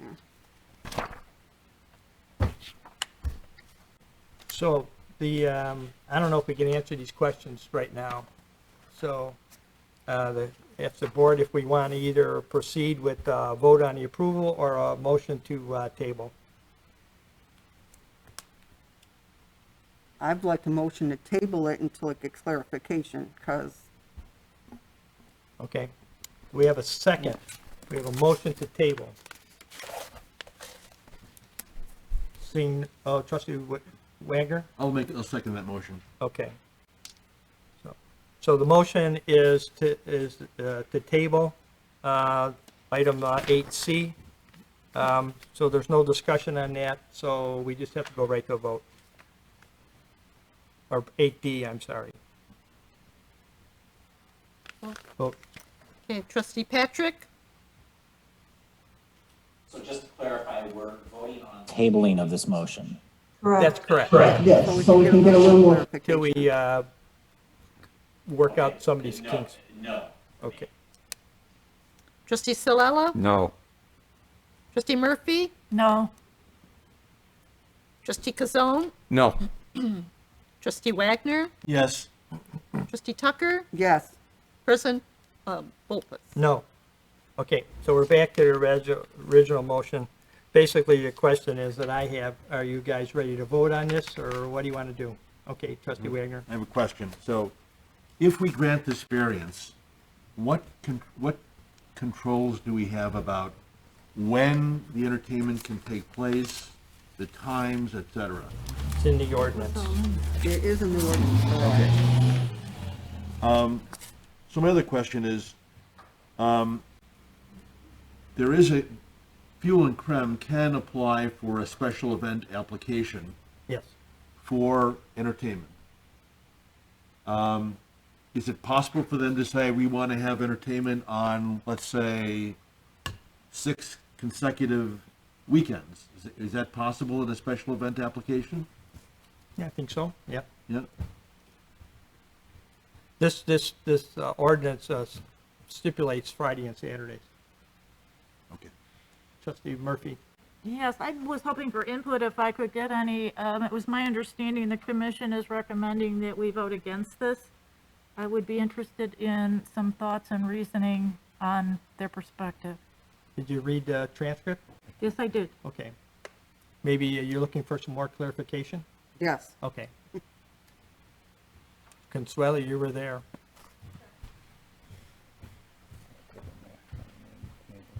They had a number of concerns with the outdoor entertainment, the noise and the impact to adjacent residential being one of them.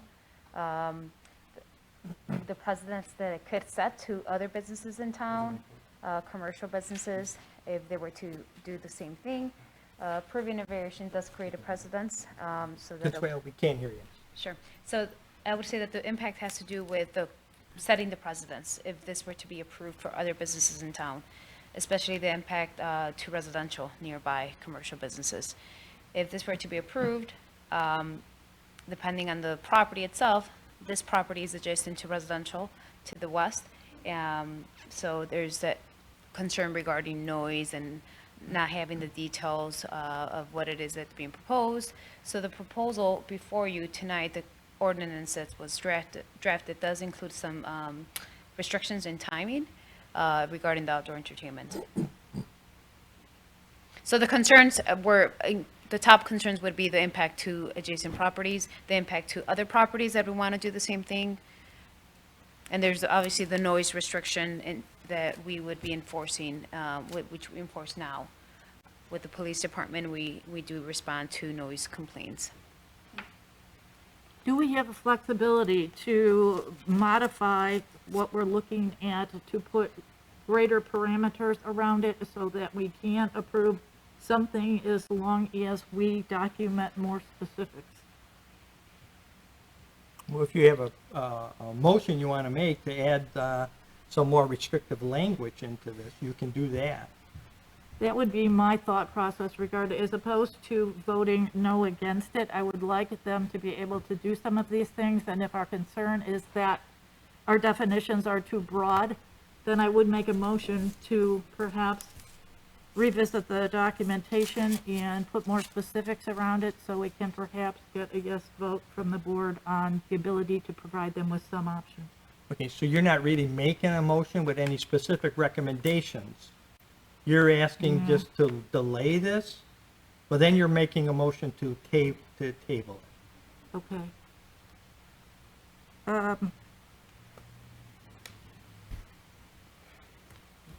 Then I guess I'm making a motion to table it again because I would like to see them have the flexibility to do something, and if the other alternative is to turn it down, then I would make a proposal to table it. Unless you came up with some specifics what you want right now. Well, that's pretty rough on the spot. That'd be pretty rough, but. I think we would have to get additional input. I'd like to do it, but I think we would need additional input to put more specifics around it if that's our concern. Okay, so you're making a motion to table? I will make the motion. Had a motion to table, Mayor, you can't have a motion to table, same motion. Wait a minute, we don't have a motion. What you have to do is have a motion to reconsider the motion to table, and it has to be made by someone on the prevailing side, which would have been Trustee Wagner and Trustee. No. That was a different item. That was on the parking. No, that No, it was wasn't. It was on we this. voted To table this. Table We this. I said no, it's requested 5 to to table 2. this because I wanted a little more Oh, detail. we're down here. Yeah, Okay. it's 5 to 2. Yeah, I wanted a little more detail on So what he it was was 5 asking no. for That's one outdoor of the 5. entertainment. Losing track. So, Okay. Trustee Tucker or Trustee Wagner would have to make a motion to reconsider. No, I'm saying it absolutely the opposite. Yep. The motions that prevailed are the other trustees. Yep. They would have to Right. make a motion and second to reconsider the table, and then vote on the motion to reconsider, and then on the motion to table again. Okay, so two of the ones who voted no on the table motion needs to. No, the No. 5. One of the 5 have to vote. One of the 5. 5 have to, Okay. So we need one of the 5 who voted no who voted? You're correct. to make a motion to reconsider. I'll make that motion. I was one of the no's. Yeah, okay. Do we need a second to that, attorney? Yes. Okay, do we have a second? Can I second it, or does it have to be No. one of the no votes? Probably one of the no votes. I'll second it. Thank you. Okay. So now we need to vote on the motion to reconsider, right? Yes. Okay. Okay. Trustee Patrick? No. Trustee Kazone? No. Trustee Tucker? Reconsider it. Yeah, yes, I want to reconsider Yes? it because I want more Just yes or no? clarification. I want verification. Yes. If I'm voting yes, I'm saying I want more verification. Thank you, correct? trustee. Trustee Wagner, Yes. trustee Silella, No. trustee Murphy, Yes. President Wolfus. No. So we're still where we're at before. So we're not tabling it, and I guess we just vote. Yeah. Go ahead, trustee. I just, like to make a quick comment on this one too. If it gets to the point, we pass this ordinance and there's a lot of negative feedback from it, the community can come back to us and complain about it, and we can always either address it directly with the petitioner, or we can vote, is this true, Attorney Orr? We can just, get rid of this ordinance. We can vote to remove this ordinance, correct? Make a suggestion? Yeah. Why don't we amend the ordinance to authorize the variance for 1 year or 1 year and a half, because we're in, through one whole summer season. And so amend the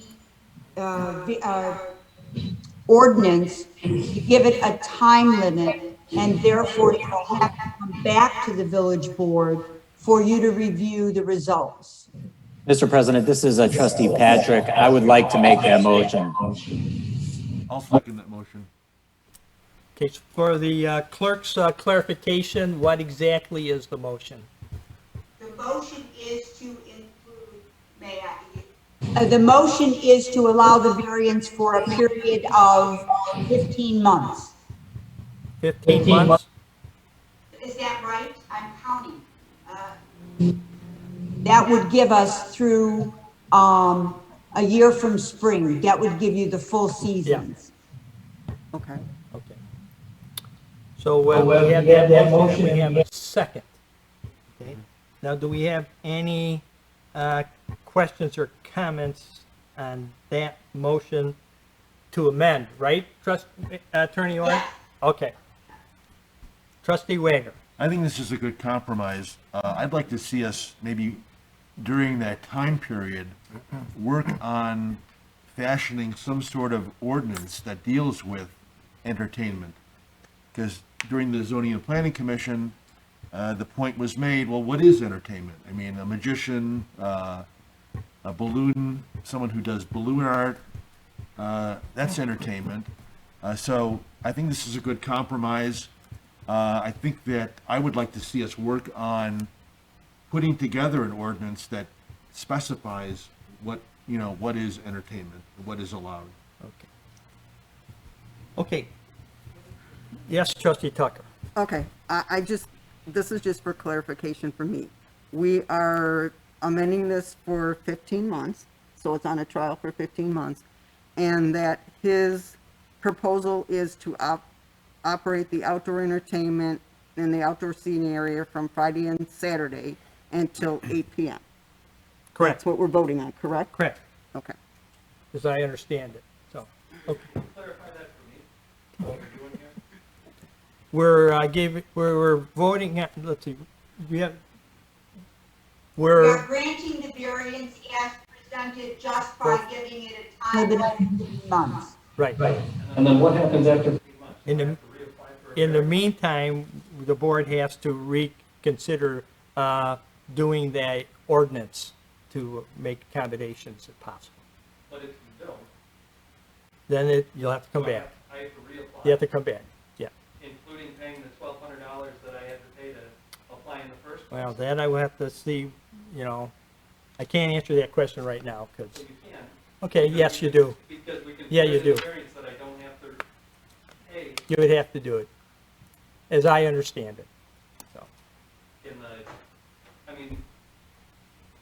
so if you're gonna only give me a 15-month window to do this, at least come back and revisit it in 15 months based on what Yeah, it is. okay. Attorney Art, can we come back after 15 months without him having to reapply? I believe yes, if the circumstances would be the same and there's no change in it. Okay. Attorney Orr, I have a question to ask. On our permit for the chickens, we did the same theory on a trial basis for this. Would that not fall under the same agreement here? I don't know, I wasn't there when you did the chicken. Oh, okay. It was Okay. a variance. We allowed the people in the village to have chickens for a 3-year thing, and that was a trial basis, which they're going to be coming back for right now. That was a variance for it. Is this not in the same category that this would be on a trial basis? That would be very different. This is a specific variance for a specific location. That was, the ability to raise chickens, period. And at the time, and correct me if I'm wrong, certainly more than one chicken raiser. Correct. But it wouldn't fall on the same thing that we're just putting this on a trial basis to correct a problem? This is for a specific site only. Okay. If I may, suggest, and Kathy or Attorney Orr, if you could clarify, wouldn't, if I may just make a suggestion, if we're considering the ordinance with that extra condition of approval, that it's valid for 15 months and that we have to revisit this before the end of that 15-month period, wouldn't it just be an amendment to the approved ordinance to remove that? Yeah, probably. Instead of having, wouldn't it just be an amendment to that ordinance to remove that condition of approval? Instead of having him to reapply? It could be, yes. That would be my Okay. suggestion. Exactly, a very, well, which would then substantiate, we're on the same page. Okay. What our planner is doing, which is a very good suggestion, is to go with the 15 months, and in 15 months, have it automatically come up before the board at Then you don't condition that it will be approved, and in 15 months, it will come before the board again. At which time, for you, for trustee Wagner, in the meantime, the fact that you want to look at all of our ordinances on outdoor entertainment, that would not prohibit you from looking at it in conjunction with this particular address. Okay, so he doesn't have to come back and reapply. Just remind us that it has to be Would done. come back. It would just come back. To remove Yeah. the limitation. But not so that it would be a whole new application. It would come back Okay. to remove the time limitation. All right, so we have a motion to amend and that this ordinance is only in effect for 15 months. So we have a motion and a second, so let's have a vote on that. Okay, I don't have a motion a second. Who motioned that? It was just being clarified. Who was it? No, Trustee Patrick motioned. Motioned it for Right. the Patrick second. originally did? and trustee Wagner seconded. Okay.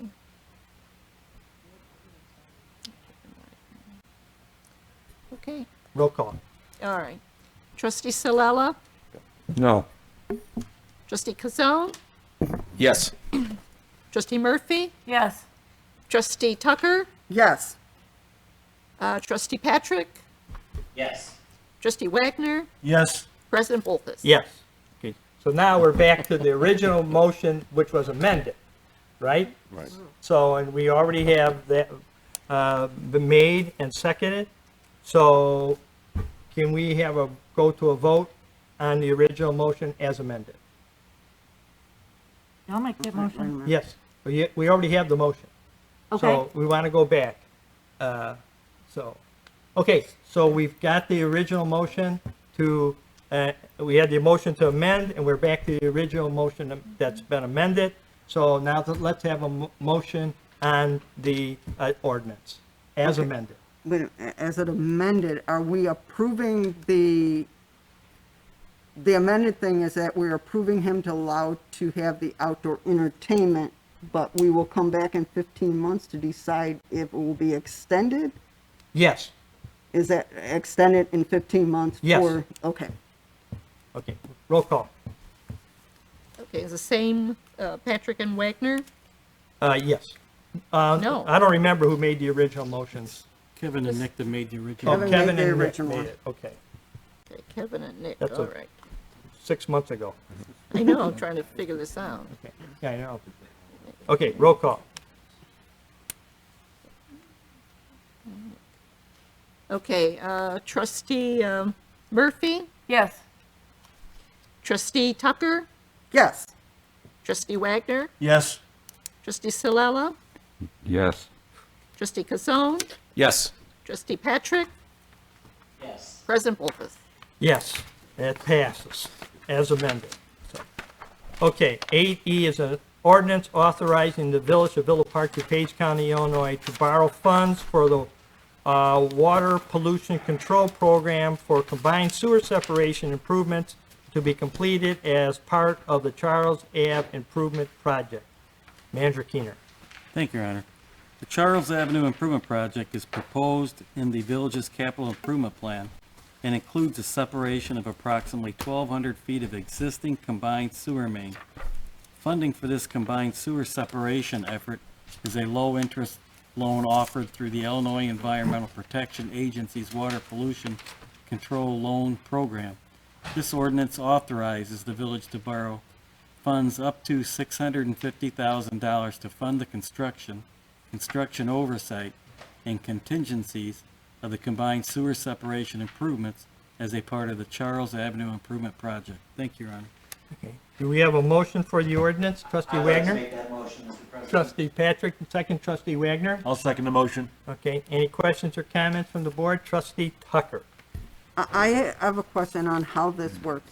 I'm understanding we're borrowing this as a 20-year loan that we're doing, and that the funds are coming out of the utility bill to pay it over 20 years? Is that how it's set up? Manager Keener.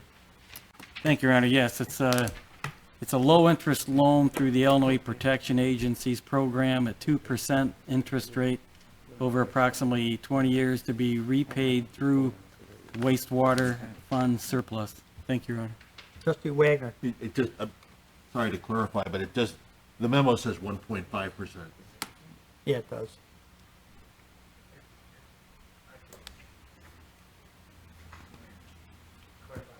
One five? Every year it varies slightly. So, Yeah.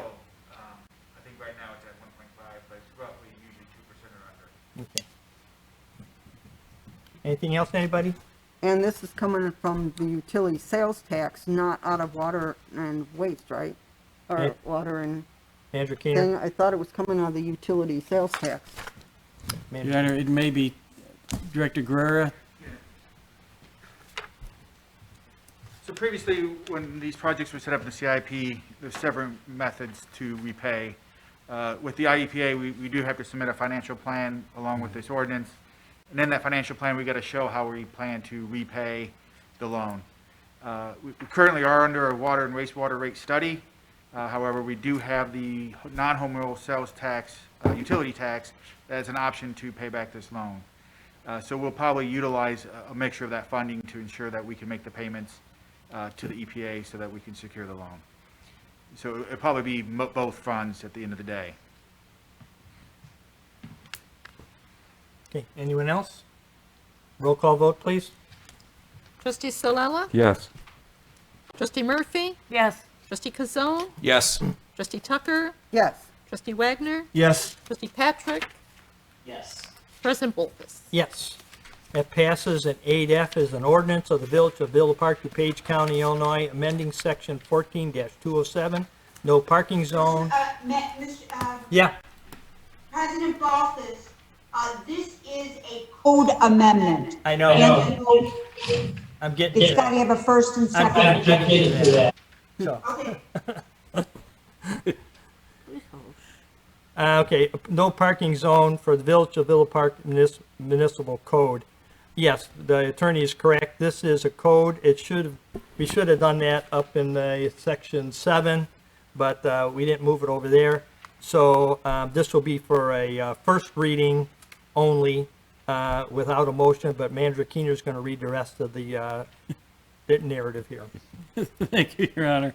Park Boulevard from Ardmore Avenue to Princeton Avenue was recently resurfaced as a part of the 2020 Street Improvement Project.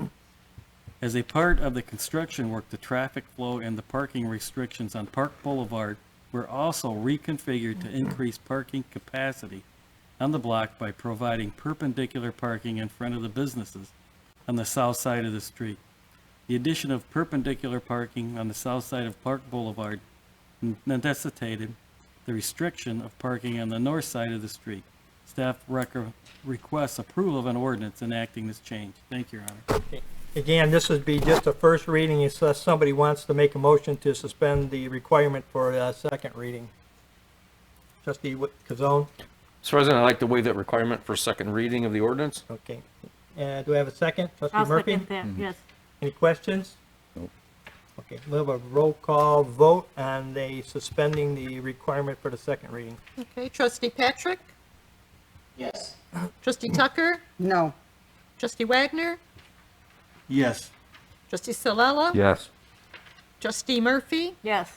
Trustee Cazone? Yes. President Boltus? Yes. Okay, so then we have a motion for do we have a motion for the original ordinance as read? Trustee Kazone? Mr. President, I'll make that motion. Do we have a second?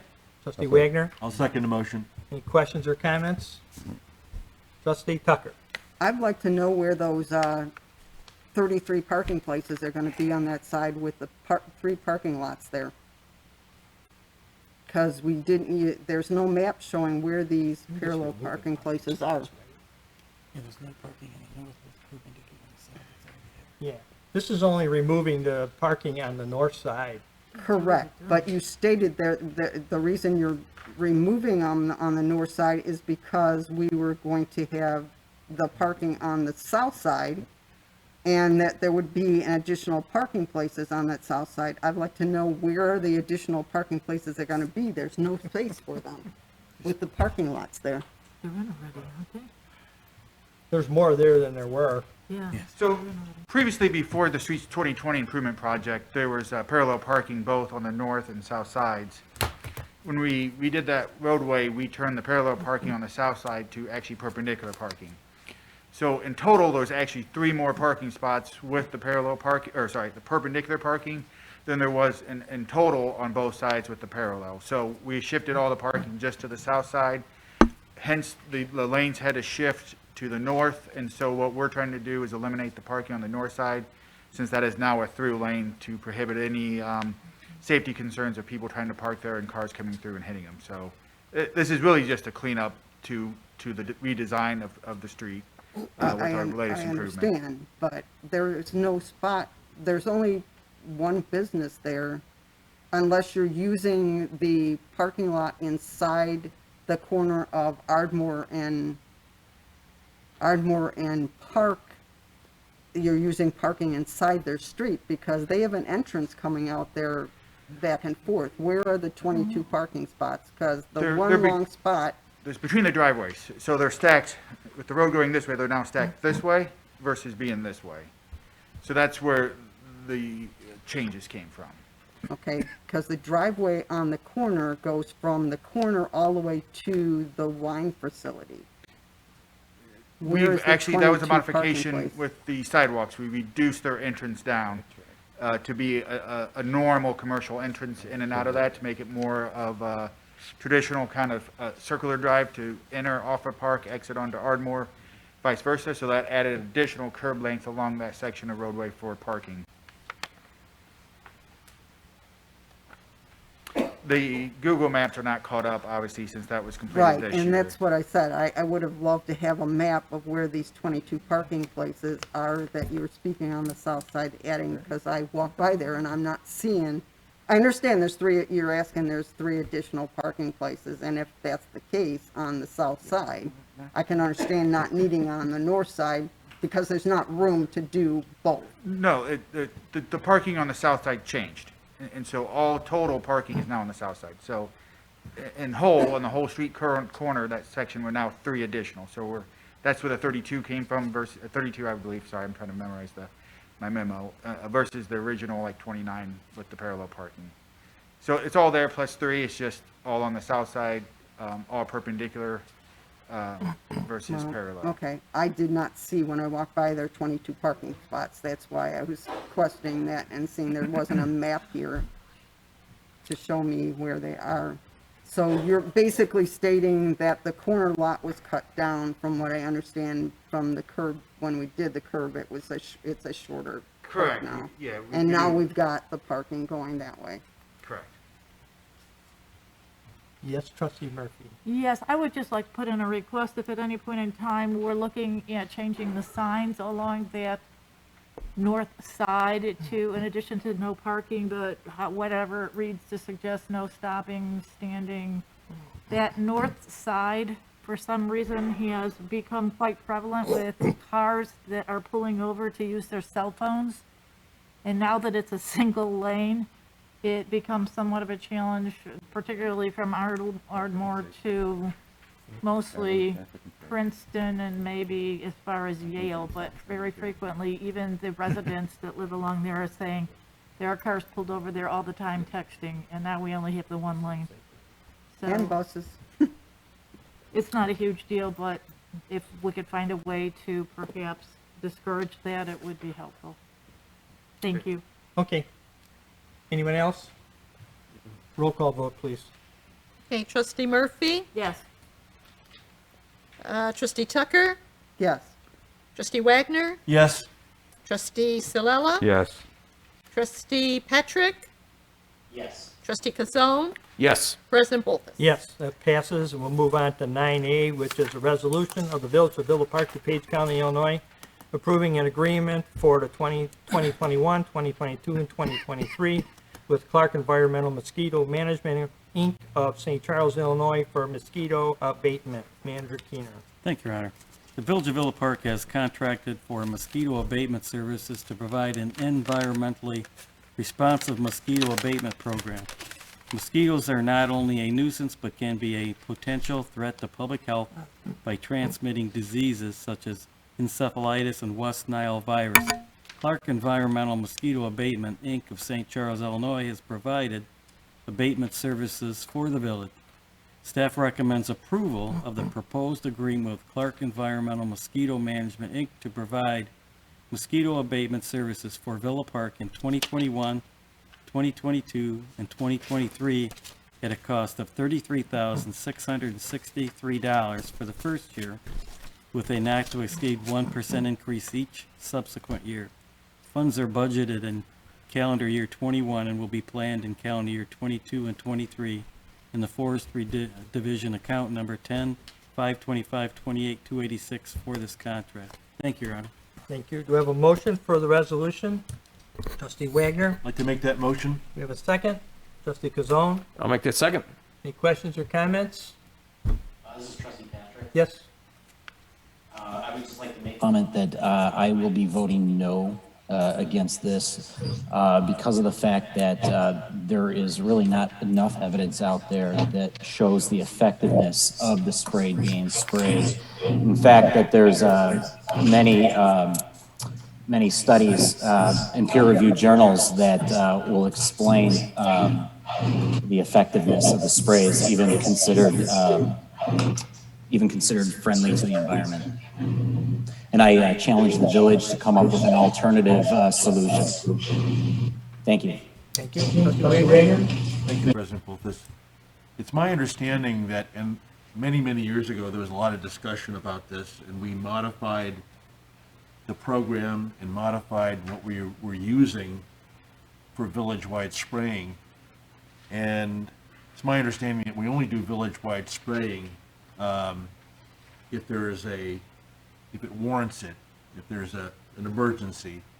I appreciate Trustee Patrick's concern. I know a lot of people do have concerns about it because it affects, when you spray, when you do a village-wide spraying, the spray doesn't discriminate between mosquitoes and pollinators or other insects. The thing that I would like to stress here is I'd like to see as few village-wide sprayings as possible because of Trustee Patrick's concerns. Residents are concerned that the spray, leaves a residue on their vegetable garden. And then they in turn, obviously you want to wash it, but people are concerned about that. I'd like to see us, I see that Jack Denish is still our connection with Clark Environmental. I'd like to see us do more public education, have them provide us with print material, maybe a public service announcement. I know that they provided us something in the past that we could run on our cable network. I know that the DuPage County was looking at consolidating this. I think this is a great opportunity for a consolidation. And I know DuPage mayors and managers had a program that I went to several years ago where they said, well, we're going to consolidate mosquito abatement and we're going to save municipalities money, but I haven't seen anything happen with respect to that. So I think I'd like to see staff, I know staff's plate is full, but maybe we could partner with Lombard and, put together a joint bid on this. The other thing I noticed here is that in the letter it states, in the event of the DuPage County conducting countywide mosquito control in the future, costs will be adjusted to that level of pricing. I just want a clarification. So if DuPage County puts together a countywide program, is Clark going to match that? I'm trying to understand what that means. I can't answer that question, but I know we've tried this consolidation in the past. Yep.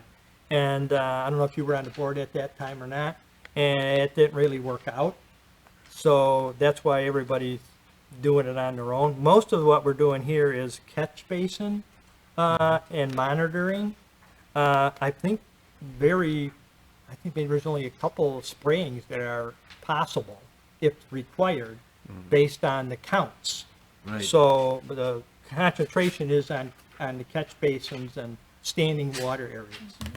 I know that they put gambusia fish in our ponds too, and I at one time had a light trap in my backyard. So I appreciate Trustee Patrick's concerns, but we also have a concern about West Nile virus as well. So we have to protect our residents.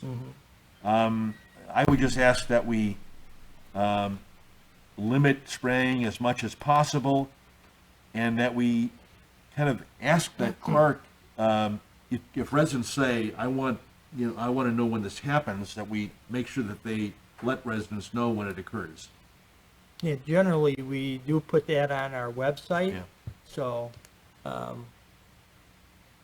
I remember when we had it done last time that I saw it.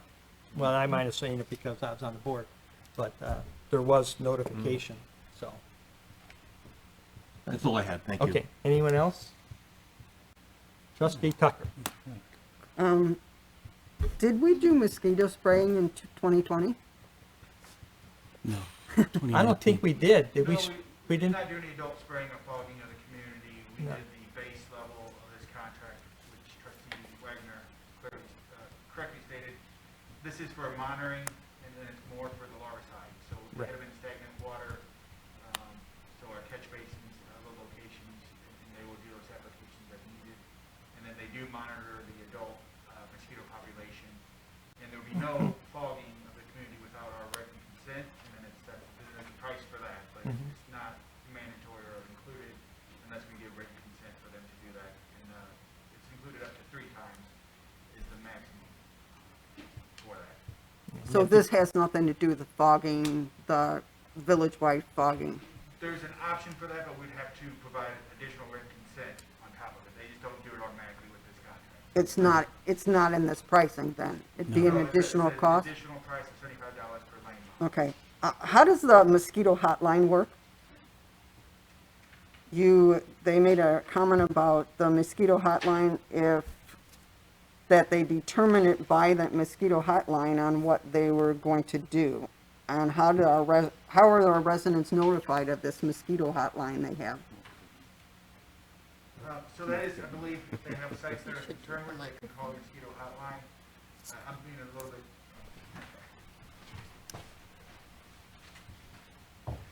Don't worry, trustee, they'll call you too. With this, I believe they host a hotline that residents can call on locations of like stagnant water in areas of concern, and then they'll come out and perform inspection, and I believe addressed it. I was trying to double check, I apologize, I do believe we have it on our website, but if not, we'll make sure that it's listed It on is our website. Okay. And then okay. obviously, we can utilize our PIO to push this out during springtime. After heavy rain season, wet season, we can make some public announcements through our website and our I was gonna bring that Facebook. up. So it would be on our website on Yes. thing? I think last time we did a code red or something like that. Yes, and we do have the phone number in the contract. Sorry, I was just looking at, saw that. There's a 1-800 number, and we'll make sure to publicize that at the appropriate times of the year. And how do we determine which backyard catch basins are treated? Because it states we will treat up to 2 of them. How do we determine which ones? I believe that it was based on historical locations that we knew of, problematic locations. Right. I'll give you my address. Because I know it says they do one seasonal long treatment on all the street side catch basins, but I was just curious how they determine Yep, which 2 backyard catch basins they determine will be used. okay. Trustee Wagner? No, I was just going to say that they treat all catch basins. I not don't the- know about the backyard. Not catch the basins. backyards unless. No. It just says they treat up I to treat my 2, own. so I was just curious which 2 they choose or how it's chosen. Because we have a lot of residents that have backyard catch basins for flood concerns and other things. I was just curious how they determine, Well, we can get you that information, trustee. okay? Okay. All right. Let's have a roll call vote on that, please. Okay, trustee Stilella, Yes. trustee Murphy, Yes, trustee Kazone, Yes. trustee Wagner, Yes, trustee Tucker, Yes, trustee Patrick, No. President Bolfus. Yes, that passes. We'll move on to public comments on non-agenda item. We do have a couple of public here. Any other comments on a non-agenda item? Okay, up to the mic, state your name, please, for the people at home to know who you are. Okay. Good evening. My name is Leslie Allison C.I. I am the new chairperson of the Community Pride Commission. And I wanted to make a question, I guess, a statement. I'm not quite sure how to approach this. We recently had someone that applied to be on the commission, but they lived in Brandywine, and I was informed that because of that, they weren't eligible to be a commissioner. And I would like to see that changed, if possible. The way that I feel is anyone that's part of our community that wants to become involved should have that opportunity. The whole idea of the Community Pride Commission is to take pride in our community, and I'd love to see more people be involved. So I don't know how. Well, it'd To be an approach ordinance that. change. It's on our ordinances, say that they must be a resident of Villa Park, so that would, for any commission, so that would have to be changed. They can attend yet, they don't have to be a resident, and they can come and have input and, you know, have discussion with you, but they just wouldn't be able to vote on anything.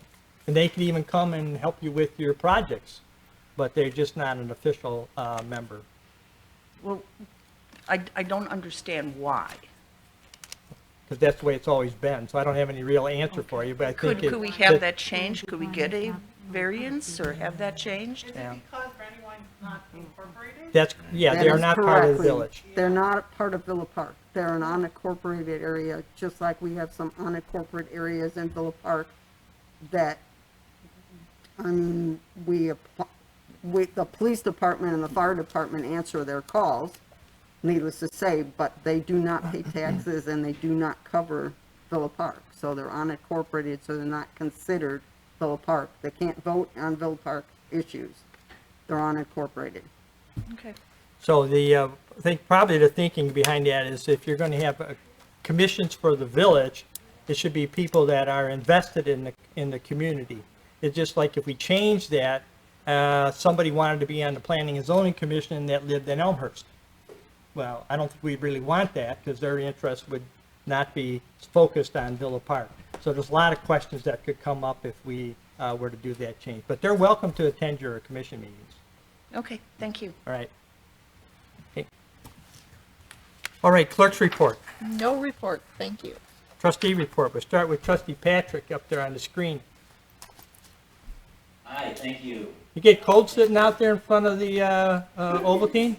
I'm sorry, what was that? Yeah, I wonder if you get cold sitting out there by the train station with your back being there behind you.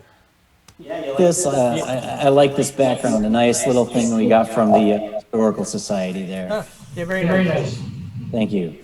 Well, I just would like to start off by saying thank you to the Community Pride Commission, especially Leslie and Katie for everything that you and the commission have been doing. The holiday decoration awards, and prior to that with Halloween.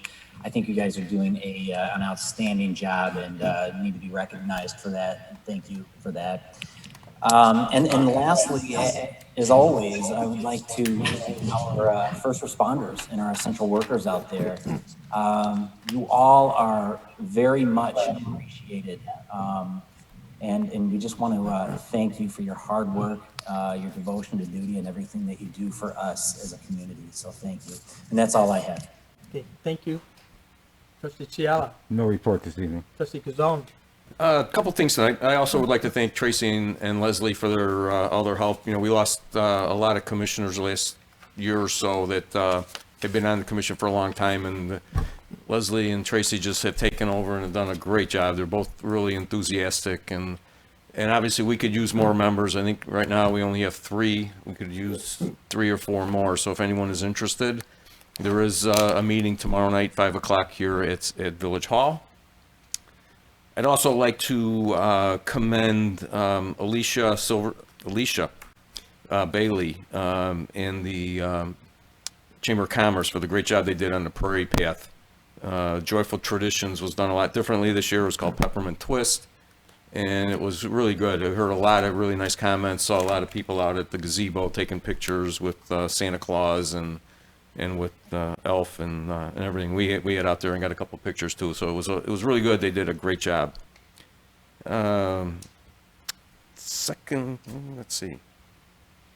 And the Economic Development Commission normally meets on the 3rd Wednesday of the month at 5:30 here at Village Hall. And again, that commission, we lost a couple commissioners this week that retired, and so we could always use more people on that commission also. I think we've got about 4 or 5 now. We could use 2 or 3 more. So if you're interested in working with some of the businesses in the village and like to keep things going, the 3rd Wednesday of every month at 5:30 up here at Village Hall. And that's it. Trustee Wagner. Thank you, President Wolf. There's just a couple things. First off, I want to just thank Chief Rivas and our police department for the support that they gave to the Nourished and Healthy event that happened last Friday at Jefferson Middle School. They provided food to about 200 families, and I think we actually ran out. So thanks for that support. Just want to mention that the Bike, Pedestrian, and Transit Subcommittee will be meeting this coming Thursday, the 28th. Their meeting is at 6 p.m. And then the Environmental Concerns Commission meets immediately after at 7 p.m. I want to also thank the Pride Commission for all the work that they do, and encourage people to join that commission. Last week I took a tour of the Tri-Town YMCA's new location, which is at St. A's School. They're occupying the first floor. They're a tenant there, and a lot of activity there.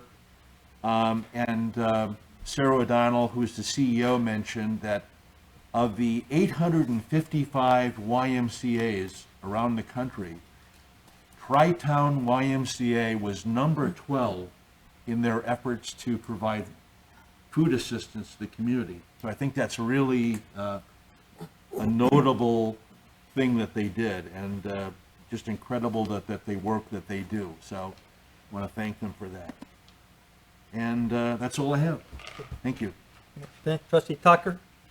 I just basically want to applaud the Pride Commission because everybody in town has a good time for what you put together. And it's nice to know that we have a citywide committee, even it's small, that brings out all the great things of people that come in the village. That, that Christmas display was unbelievable. I don't know if it had something to do with the pandemic, that we had more and more people with Christmas decorations out this year, and it was wonderful to see our town lighting up.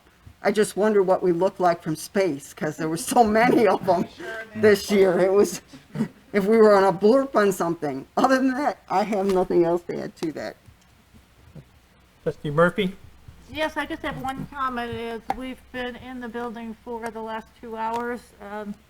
There has been a significant snow forecasted. I can't see what's happening out there, but everyone, please be safe, and safe in your travels, safe in your snow cleanup, and just as always, we'll get through this one like we do all the others. Thank you. Okay, thank you.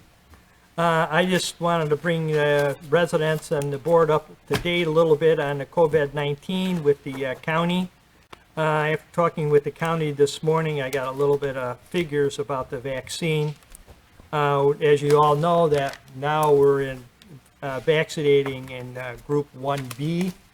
So you can find on their website everybody that's in that. But a little historical here. So far, the county has administered 54,655 vaccines. Not everyone in that count is a DuPage County resident, because if they work at like Elmhurst Hospital and they live in Cook County, they got their vaccine there. So that is part of those vaccinations are part of that figure. 15,000, a little over 15,000 have received their second dose, and this total of the vaccine equals about 1.62% of the population of DuPage County has already been vaccinated. So the problem the county's having, they never really know how much vaccine they're going to get. This week they got 13,000 doses, but they find out today what they're going to get next week, and then they can figure out how they're going to allocate it. Unfortunately, if they want to maintain their pace, they need about 25,000 doses a week. So far, so this is as far as being now in the phase 1B for vaccination in DuPage County, that would be 268,000 people in phase 1B for vaccination. If they can get the proper amount of doses every week, that would take about 12 weeks if they were to receive up to 25,000 a week. So it's going to take a little while. They ask that everybody be patient. So far they have signed up and have 83 providers who have been approved to administer the vaccines, and they'll probably continue to get a few more. But again, how fast, they can have a lot of providers, but if they don't have enough doses, they can't do any more than what they already have.